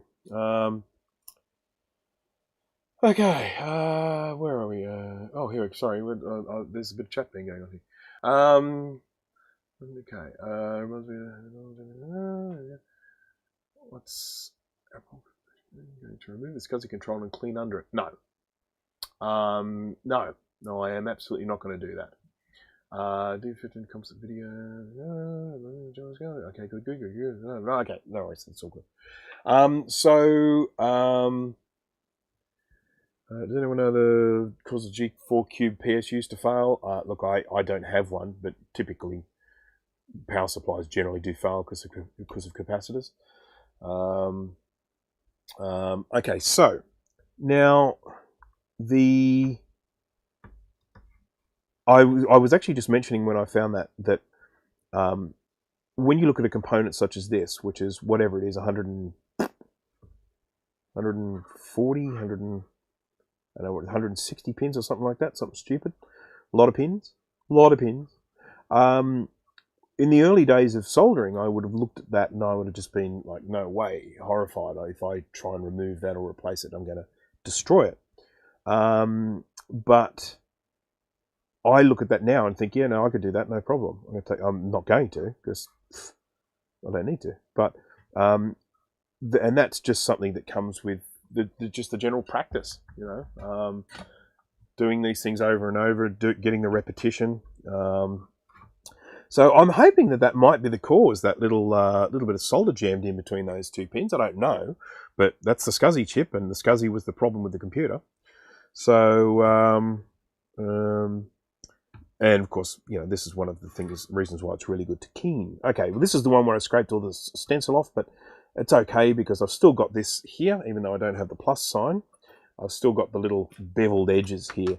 And the beveled edges on these screen printing show me that that's the positive side. And so I was right with this one, because this, as we can see, is a great big ground. And so I'm just going to attach to that. There we go. I know that the ground goes onto there and then the positive onto there. I'm going to put him in position. Now you might think, well, don't you want to UV mask this first? Well, I don't really need to. It doesn't matter if this back part of the cap touches any part of that big area of ground there, because that's what it's meant to be joined to. So I can just basically plonk this on here with impunity. And just be satisfied that its electricity is going where it's meant to.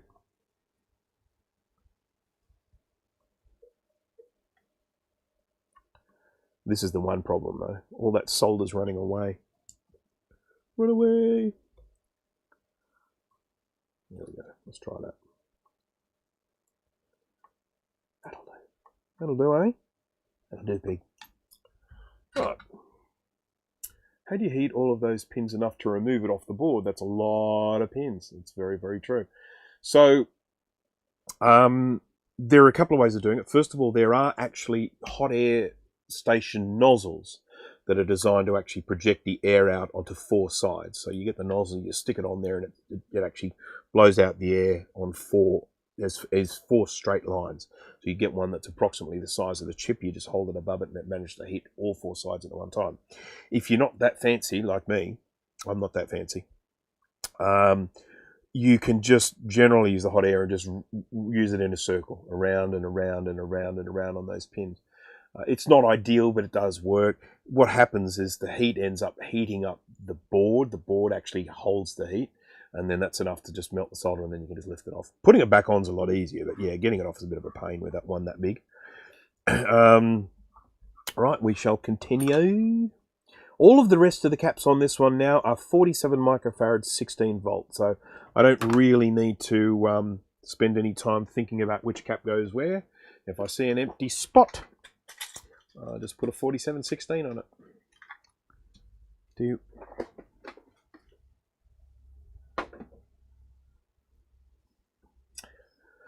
And once again, if we want to decode the little numbers on this here, we see 476, so that's 47 with 6 zeros behind it. So 47 million picofarads, which is 47 microfarads. Yay! We're getting good at this, aren't we? Maths. Maths. I like maths. What we say in this country is maths is in plural, as opposed to the Americans who say math.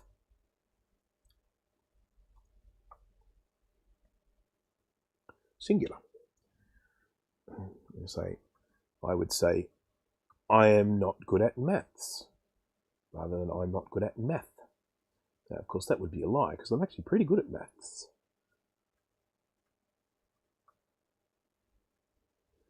I'm not very good at, like, simple addition and multiplication, because I'm lazy. I just use a calculator. But some of the more complex mathematical things I'm fairly good at. I am not blowing my own trumpet. There are people out there way smarter than me. But I would not say that I am bad at maths.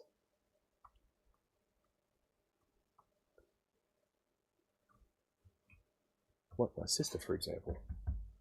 She's very good at maths. I've told her many times she'd have made a good programmer if she wanted to do that.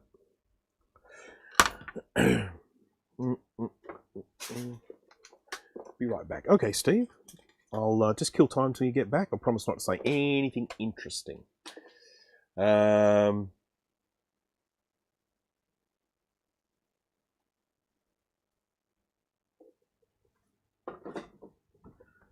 the old... I see we're talking about the cube, are we, with no fans and overheating?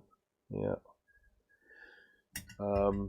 It's an interesting thing, because obviously if we go back even further than that, if we go back to the old Mac Pluses, because Mac Pluses were very popular Mac, lots of them were sold. And this is a very hot country we're in. And of course, back in the days when Mac Pluses were around, not a lot of people had air conditioning. So people could be using the Mac Pluses in, you know, really, really high temperatures. And Mac Pluses had a very high tendency to have problems because of heat, overheating. I owned a Mac Plus a long time ago. It's gone now. I don't know what happened to it. I can't remember. But I owned a Mac Plus where I actually modified it and put a fan inside, just for fun. Okay, just having a look at some of these traces around here. I mean, I see a few little dark spots, but I don't see a big problem. There's a big dark spot there, and I probably need to sort something out there. Otherwise, Trina's going to point it out to me. So I'm gonna spot it before Trina points out my laziness.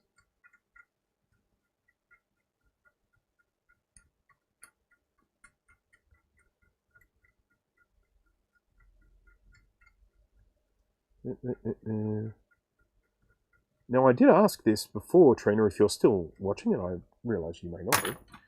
But if you are still watching, I did ask this before. What was the Mac you were working on? I can't remember. You probably answered, and I probably just missed it. So you said you were going to be working on a Mac. Let's see if I can not miss it this time.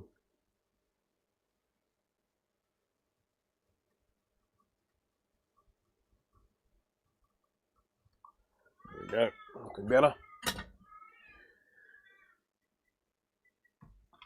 Eating and totally missed it.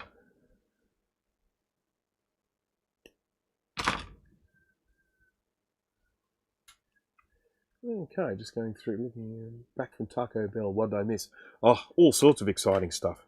We found corrosion, we found ugliness, you know, but we're putting the caps on now. So we're sort of at the later stages of the recapping. I'm going to do something I've never done before. This one, okay, I'm not sure what is besides the Mac at this point. I will find out when it comes through the door. Okay, I'll be very interested to know. I'm going to do something I probably haven't done before, and I'm probably going to put the caps on without the UV solder mask and test it, and then I'll put the UV solder mask on later. Just because I want to be able to fire it up in the live stream. You know, I mean, I just don't like people having to, you know, sort of sit here and watch me recapping the whole time, and then at the end I just turn around and go, oh, by the way, I can't switch it on. It's just not fair. Okay. Let's spin that around this way. So this particular 840 AV is pretty dirty. Got quite a bit of leakage. The one thing, I suppose, the one thing that you may have missed, Grudy, was that the well, I think I gave a little plug to your channel for one, and the other was that while I was doing this work, I found a little solder ball wedged in between two of the pins of the SCSI chip. Now, lack of SCSI is the fault with this computer. It's apparently it boots and everything, but it just no SCSI. So I am not certain by any stretch whether that is the cause, but it certainly could be the cause. I could be just a matter of, you know, pulling that little piece of solder out from between those two pins. Could be enough. Now I've just changed my solder tips here. I've now gone to a bent conical one, and I'm doing that because I need to get into this little tight space in here, and I can't really do that with my the other tip. What do you call those ones? What do you call those tips? I talk about them all the time. It's in the description. Beveled. Okay, there we go. This little guy here, he's an inductor. You can always tell the inductors they're labelled with an L on these boards. L9, so you can know that's an inductor. And obviously your R's are your resistors, C's are your capacitors. F is your fuse, that's a fuse there. These are actually a self-healing fuse, so when they blow, they actually still work afterwards. So there's L, there's another one. Then we've got G2, these are both crystal oscillators. What else have we got? Generally Q means a transistor, D means a diode. So just letting everyone know that. And then a U is usually when it's like a chip, integrated circuit, an actual chip. So it's like U19. So anyhow, that's just a little bit of lesson for today. Right, let's keep moving along. So far I haven't really had to worry about putting UV mask on for the ones that I've done. I will need to provide myself some sort of label for the ones that I don't mask, so that I can take them off and mask them again later on. Oh no, not a conical tip. Yeah, I know. Shocking. So, you know, I use them when they're needed, basically. Yeah, well, it's interesting, UV solder masks. Yeah, that was something that I learned about, I think, from a Rossman stream. I'm not sure.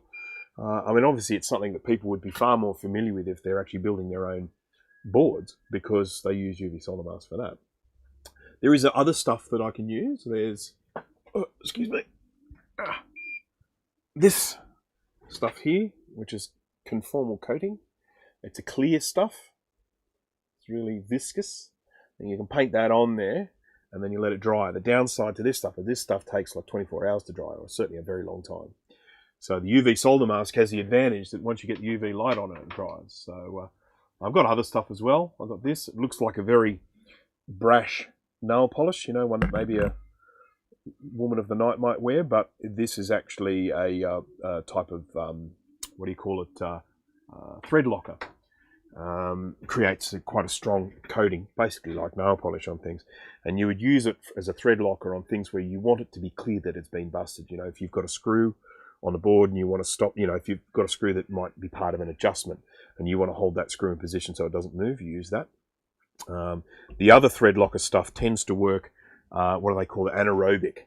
And what that means is it only dries when it's been deprived of air. So it only works when you put it on the thread. So you have to put the thread on and screw it in. If you want something that's actually on the top of the screw, you have to use a different sort of thread locker, and that's the one that I use for that. But that does also work quite well as a coating. And then, of course, I've got various different adhesives. I do plan to do a video one day. I know I've talked about this before, where I go through all of the different goos. I've got all these stuff in tubes.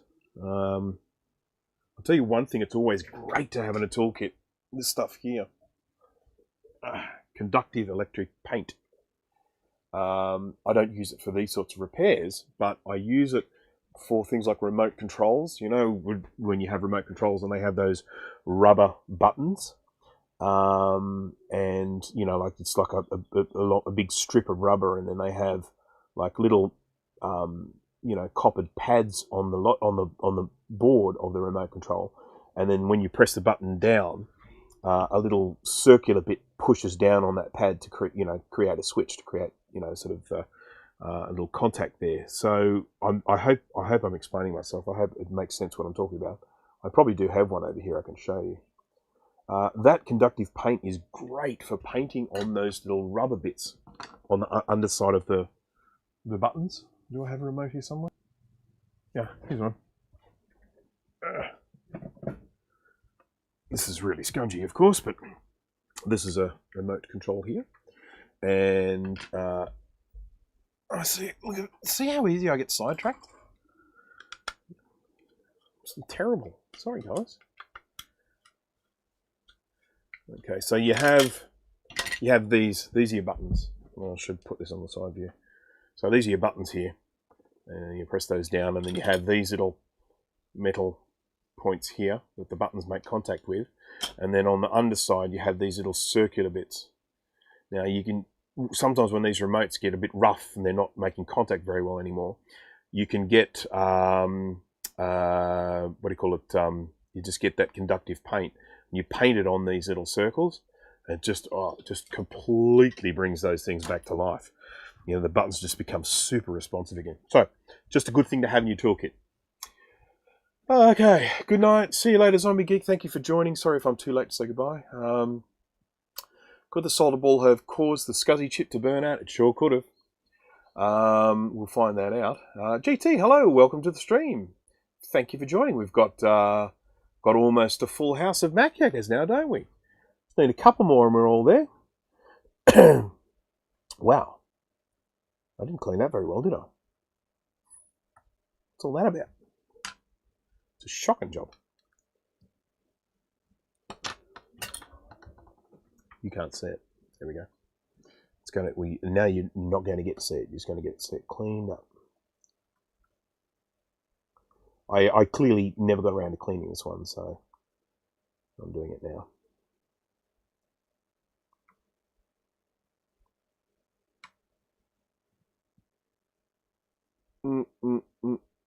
Fading fast. Okay, no worries, Steve. Thank you for joining. Look at that. Can you believe it? I sit there and I watch his 8-hour streams and he can't even hang around for 3 hours.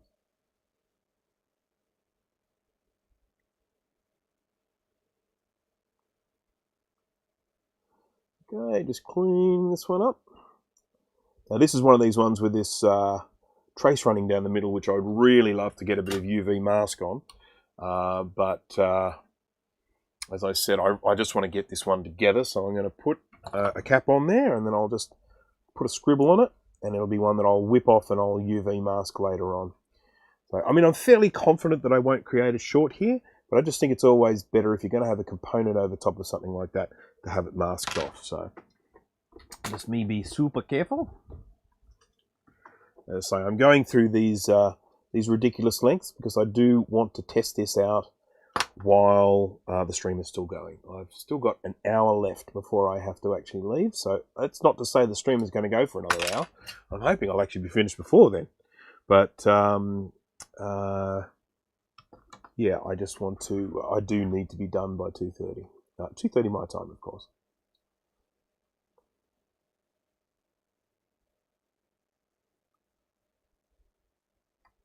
I got a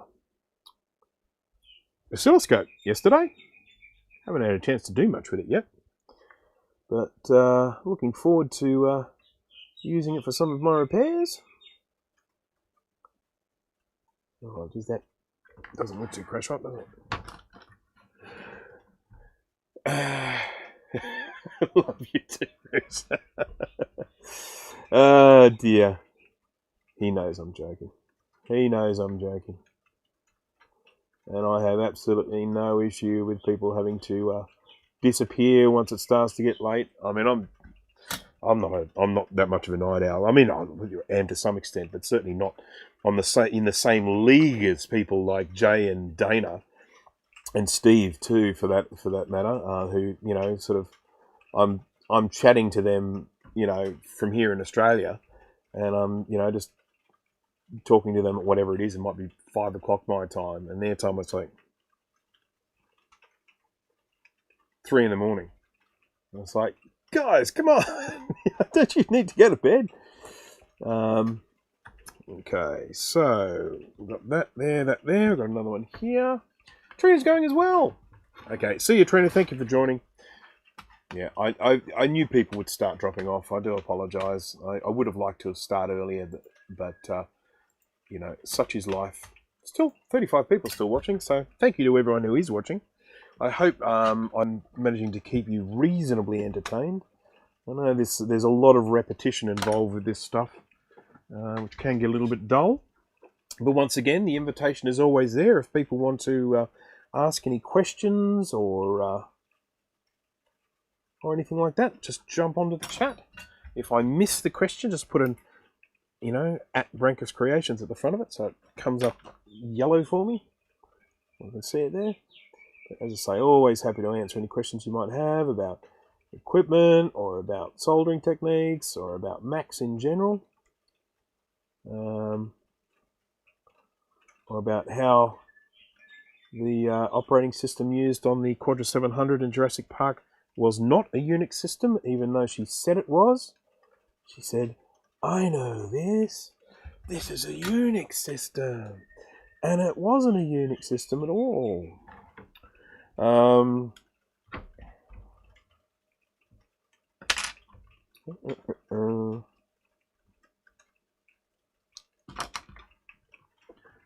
She was a liar. I love that movie. I saw that movie 3 times at the cinema. It's the only movie I've ever done that to.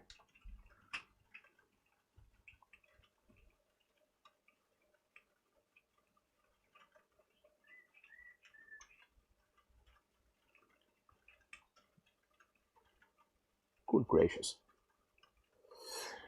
All right, here we go. Got to just got to check up on the chat here. I'm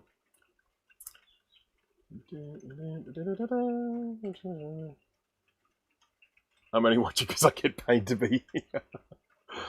Oh dear.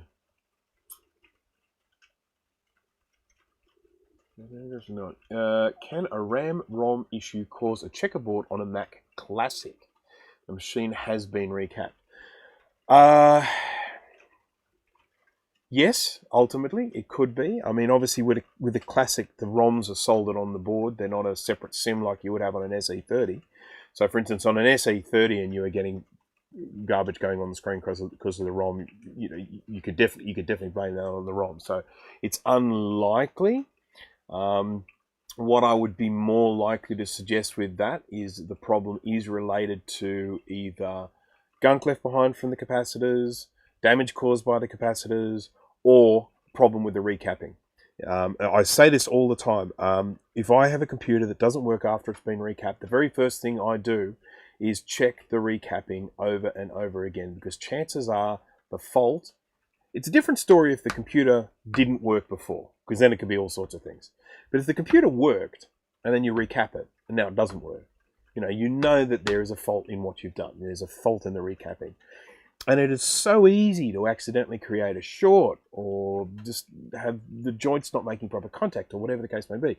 There are so many things that can go wrong with a recap. And so I would always suggest, the first thing you do is you go back and you check, and double check your recapping. This one sucks. Look at that. Oh, I didn't label that one with the trace going under it. Was it this one? No. It's the last one I did. Which one was that? I meant to draw a little label on it. It's not that. I'm an idiot. Was it this one? Yeah, this one. It's got a little trace going through it. So let's get a little... There you go. That's the little mark of Bruce. The mark of Bruce.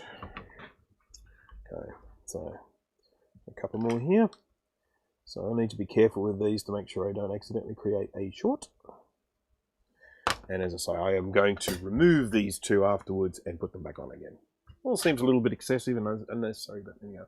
All right, so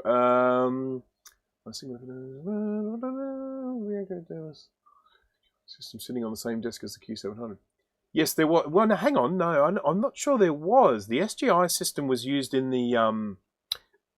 There were two Quadra 700s sitting on the desk, and I think the SGI was in the room where they were doing the gene manipulating stuff. So I think they went into a different room to see the SGI. But I am quite prepared to be wrong on that one. So what's with the hole in the board? Are you talking about one of these ones? They're just great big vias. Great big vias. 4:30 a.m. there. Whee! Thoughts on recapping original TANTs? Well, I mean, if they fail, but I mean, one of the reasons why we replace the TANTs with the electrolytics with the TANTs is because TANTs are so darn reliable.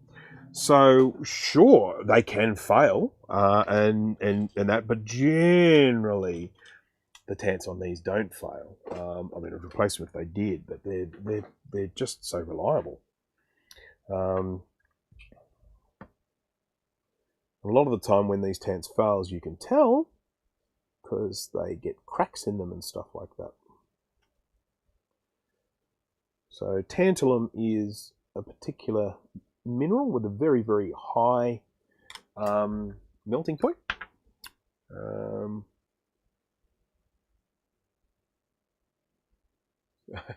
Andrew, thank you for hanging around. I do hope to reward the people that are watching with a demo of this. Well, certainly firing it up. I don't know how much of a demo it'll be, but we'll see. I'm at the wrong angle for this, but it's just because this board's so bloody big.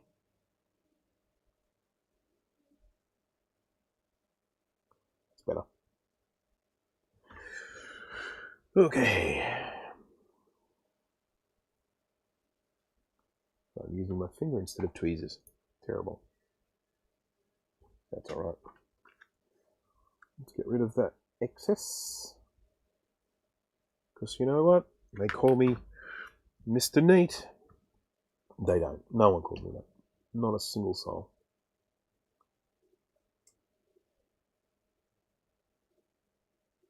Just going to shift this over this way a little bit.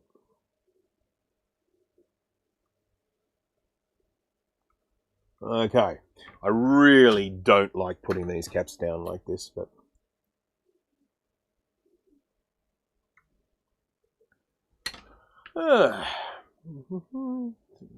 capacitor rot or trace rot, yeah. Madeline, hello, welcome to the stream. Foul in explodey kind of way. Yes, that's right. This is very true. I mean, oftentimes I've got one up here actually where the capacitor is just split open. So, you know, the capacitor needs to be replaced. 2FX with 90% TANTs, 10% electrolytic. I've got one of them here right now. Is it down here or is it up in the house? I think it's up in the house. I've got one of those now where it's some of them are TANTs and some of them are electrolytic. I've never seen that before. But yeah, yeah, interesting. Because I got two FX boards sent to me at the same time. One of them was all electrolytics, as in for those particular caps, and the other one was half and half. Well, it's not half; it's mostly electrolytic, mostly tantalums, and a few, like 3 or 4 electrolytics on there. It's bizarre. Okay, factory running and recapped all of it. It was freezing and such before and stable after. Yeah. Yes, yeah, well, yep. I mean, I may well end up.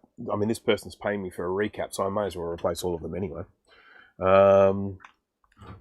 Also paying for me to repair it because it's an absolute mess from a battery leak. And so that's going to be a future live stream, something to look forward to, where I will be going through and trying to repair that horrendous battery leak. I've got, I think it's about 10 or so components that need to be replaced. I've got some of them have been ordered. Where are they? Here they are. Nice and easy to handle. There's a whole bunch of ICs here that I ordered. Thankfully, still available in the right package size for me to use. So that's a joyous thing. God, we've got to be getting close to finished, can't we? I mean, I just feel like I've been recapping this forever.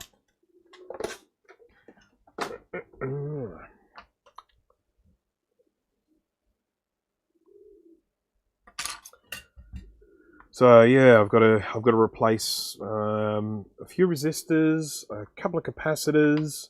I've got to recap it, obviously. I've got to replace 2 of those little ICs, and I've got to I'll replace the battery holders, and I've got to replace something else. Oh, a crystal, a little crystal oscillator.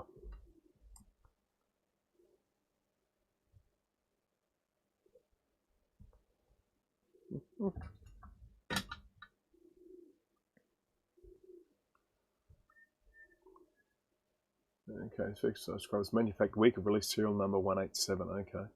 I'll have to have a look at that one. I don't have it. Oh, I might have a photo of it in my system. Late 1991. Wish I had a 2FX. Yeah, well, I think we're all like that. Casey Plays, hello. Yeah, I think this is the thing with there are a few of these Macs that people who are vintage Mac collectors, like we are, not all of us, but some of us, who I'm sure are watching. You have a few of these Macs that you're always wanting to get hold of. And 2FX is one of them. It's like if you find a 2FX, you grab it. A 2FX is one that, you know, you'll really like to have. The Quadra 700 is another one that everyone seems to like. The Quadra 840 AV is another one that everyone seems to like. Well, there are just these particular ones where everyone's sort of looking for the same one. Oh, Color Classics are another one. Everyone seems to want those too. Just going through my normal checking process here. I shall start off doing this without the microscope because I can do it quicker. Just to check and make sure I've got the right caps with the right polarity. That's correct polarity and right cap. Yep. Yep. Yep, yep, yep, yep. Yep. Yep. Yep. Yipskis. Yep. Okay, so let's count them, shall we? Shall we? I'll get this to make sure I don't miss any. Okay. 1, 2. Good. 3. 4. 5. 6, 7, 8, 9. 10. One more. One more. To the capacitor, my friends, once more. All right. Color Classic of the TAM. Yeah, here's an interesting thing with the TAM. I have absolutely zero interest in ever owning one. I don't know why. I probably should. Look, if I found one, I'd probably keep it. But I just don't really have much of an interest in the TAM. It's just never really been one that I've wanted to own. Perhaps because I'm mainly interested in the beige Macs. I really am a beige collector. The majority of my Macs are either beige or sort of early laptops.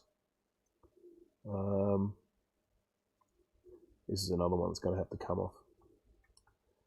So that's why I am putting a little black dot on it.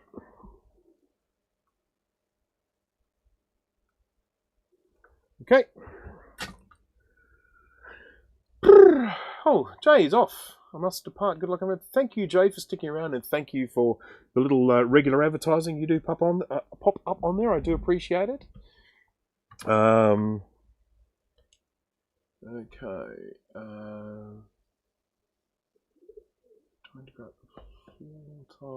Trying to grout the floor tile in the bathroom.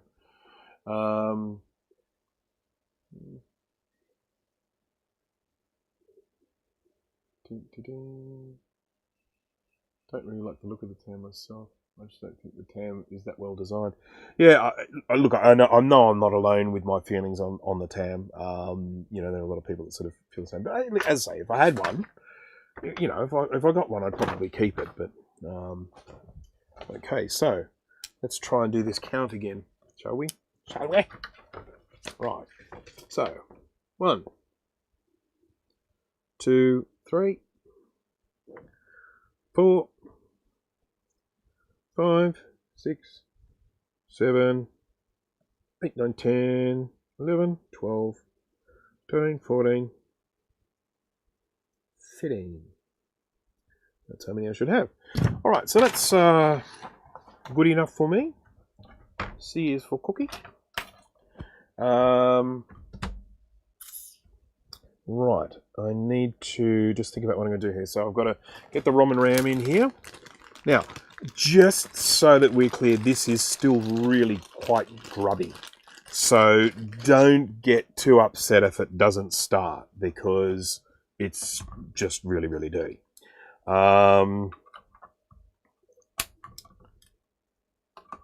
We will be hopeful, but we will be pessimistic.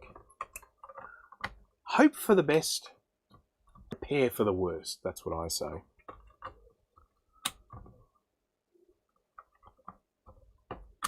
Now this does have its own video. Yes, it does. Great. Got my RAM in there. I didn't pair them up the same, but never mind. They're all the same, aren't they? I'll pair them up the same. Just cause. Just cause.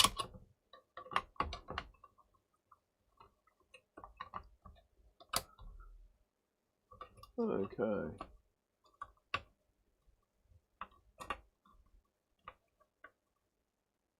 Hit that like and subscribe button. Thank you, GT. Okay. Okie dokie. Right. So we've got our RAM in here. CPU's on there. Incidentally, when I put this in the ultrasonic cleaner, I will take the CPU off before I clean that, because I like the ultrasonic cleaner to be able to get into the little holes in the CPU holder, in the little sockety thingy. I think I put everything back, because those who've been watching since the beginning will note that I did actually accidentally remove a diode, and I also accidentally removed the little capacitor. They're all back in place now. God, this is ugly. Anyhow, can't be helped. That's the joy of capacitor corrosion. Just remember, folks, if there's one moral to the story, is don't wait to get these things recapped. Don't.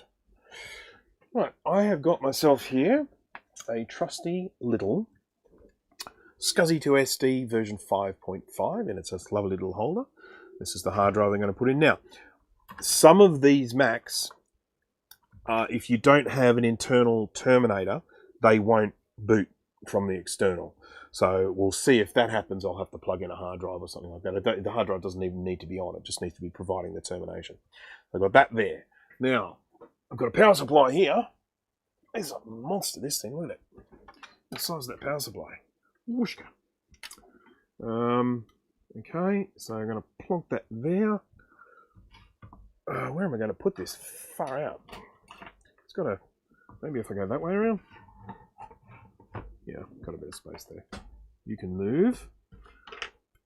And he goes here.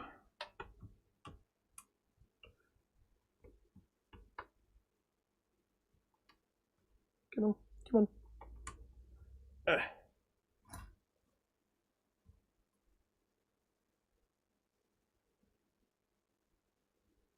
Of my time, I can listen to the radio, watch TV, and compute all in one. Wonderful. Oopsie. Okay. There's a real desk space issue going on with this thing, isn't it? Can you? There we go. Okay, plugged in. So, and then I've got my trusty little screen here. Whoops, see, I just dropped all those ICs. Thankfully, they're in a container and they won't fall out. There we go. Connect to that. Still got some power there. We're good. And let's plop that there. Why the hell are all the PC computers so expensive? That's a good question. I should have videos coming out soon. Dana. I want you to be right. I want you to be telling the truth.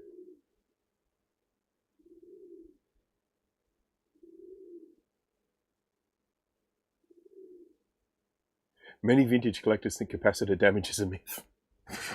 Well, yeah, okay. All they need to do is watch a couple of my live streams. Maybe they think it's a setup. I'm actually damaging these things, you know, before I do them. Okay. I have just plugged in 240 volts. Just okay, all right. I'll give you the benefit of the doubt. Okay, so that's plugged in. Power supply's plugged in. We've got a hard drive plugged in, or a hard drive emulator plugged in. We've got some RAM, we've got some ROM. I assume that's all for VRAM. And so let's just see what happens when we power it on. And again, expectations reasonably low. There's a very good chance this isn't going to work because it's still so dirty. I will repair it. All right. Dun, dun, dun, dun. I've got a light on the little hard drive thing. Yeah, that's good, which means SCSI's getting power.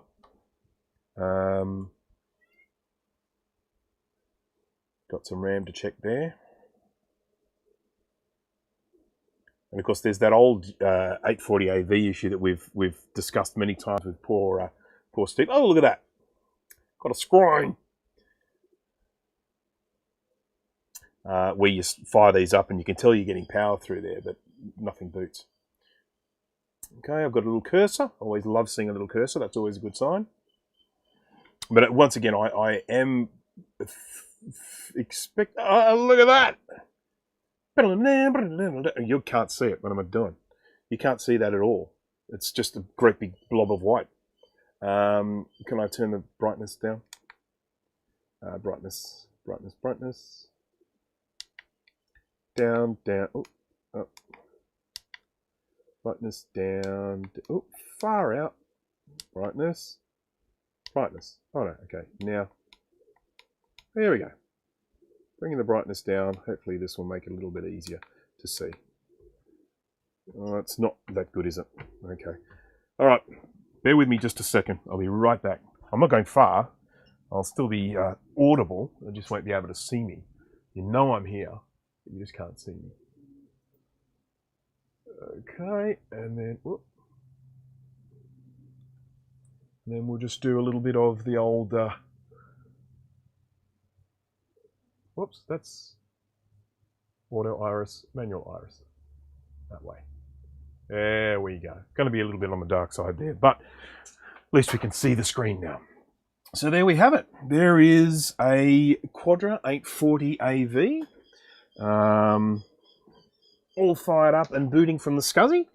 So I suspect that it was either a problem with the recapping causing the issue with the SCSI, or it was that little piece of solder jammed in there.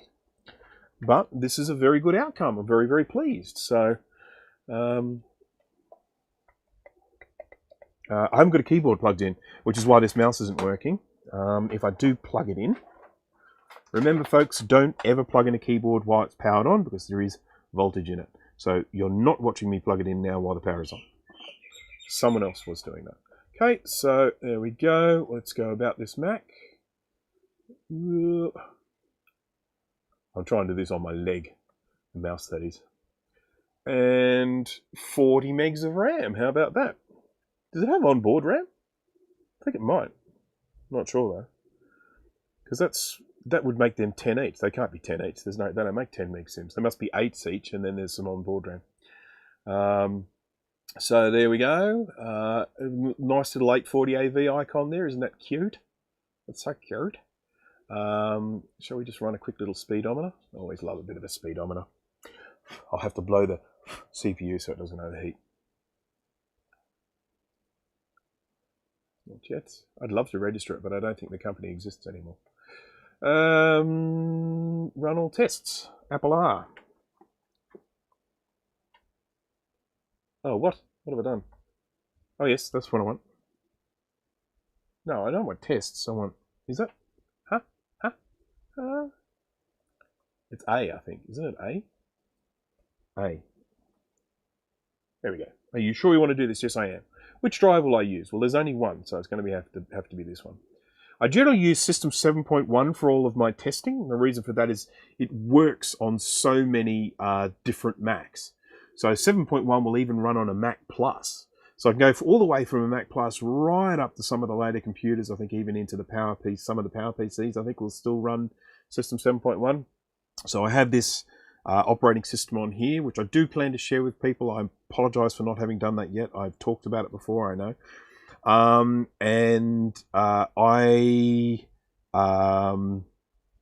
I just lost my thread there. So this one has System 7.1 with a whole stack of system enablers on it. because system enablers are required to run the generic system on other different types of computers. So I've got a whole bunch of different enablers there. And so I can generally plug this into most computers and just boot from it. And it's just a really, really handy thing to have around. So we're just about to run all the graphics tests here now. So it's the 1-bit, so, you know, black or white. And then we go into, I think it's 4-bit. And then I think we go into 8-bit, something like that. What is it? What is it? Is there even a 2-bit? I'm not sure. All the different graphics modes. So now we're into the 8-bit color with 256 shades. And what was the last one? Oh, this one might be the 8-bit. Last one might have been like 4-bit or something. I don't know.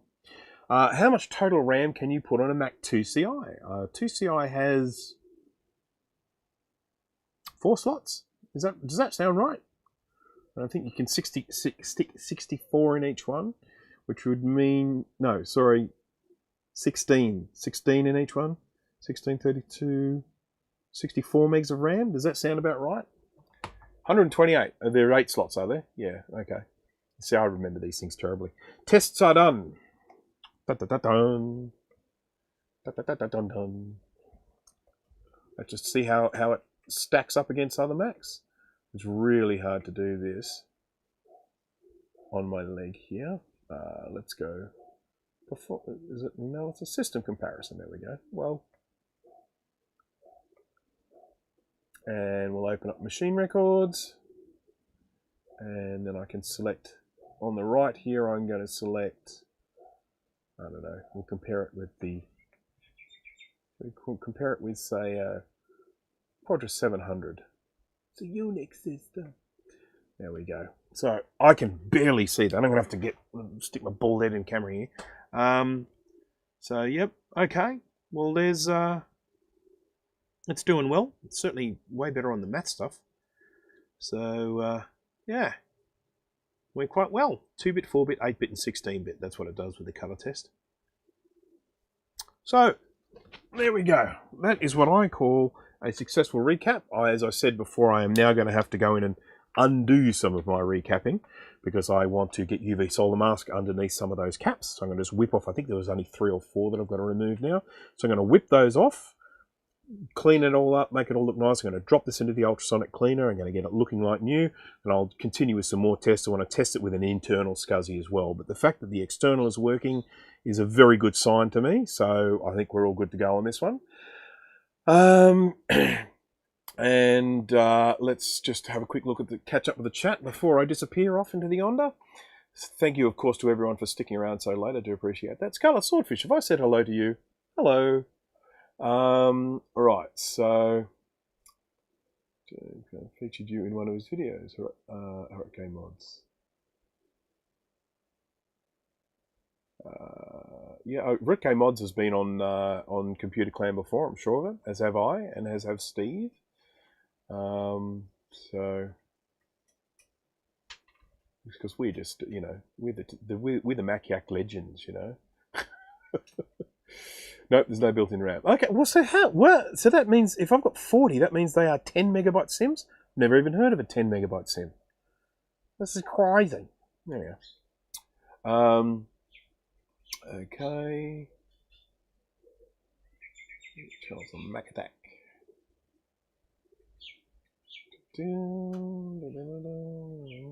Just checking. Okay, just popped in. Okay, cool. That was Nate. Bye. Looks like it was worth a trip from France. Yes. Well, let's hope that the owner feels that as well. So I'll be in touch. I don't think he's actually watching. I'm not even sure he knows that this is live streaming. So 2x16, 2x4. Yep, you can. Oh, could I have 2x16? Of course I could. Or could I? Do they have to go in pairs of 4 or 2? These are 72 pins, so maybe they do go in pairs of 2. Or individuals, they're DRAM. Are they single? I have no idea. I'm going to have to look this up. But yes, that sounds about, it could well be the case. 2 16s and 2 4s. Yeah. All right. Okay. So all good. So, they're pairs, are they? So they go in pairs of two of the 72. Okay, no worries. It'd be nice if they labelled that. but they don't. All right, okay. Well, once again, thank you to everyone for watching. Let me grab the right mouse because I can't switch off my live stream using the mouse connected to the 840AV. That just will not work. Anyone else see audio not matching up his lips? Be like one of those old movies, those spaghetti westerns. Yes, who knows? We'll blame YouTube, won't we? I think that's the way to go. Thank you to everyone who has stayed on. 38 of you, I do appreciate it. Yeah, it's been a great one. I was able to get this recapped in the time that I had, and I was able to get it working, so it's a successful one, so I'm very happy about that. Thank you for keeping me company while I was doing it. Thank you for all your questions.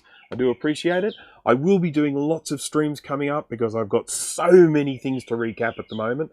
And so I look forward to hopefully seeing you guys all again at the next one. And I just went up with viewers and I'm about to say goodbye. That's terrible. Okay, thank you to everyone for joining, and I will see you next time. Bye now. And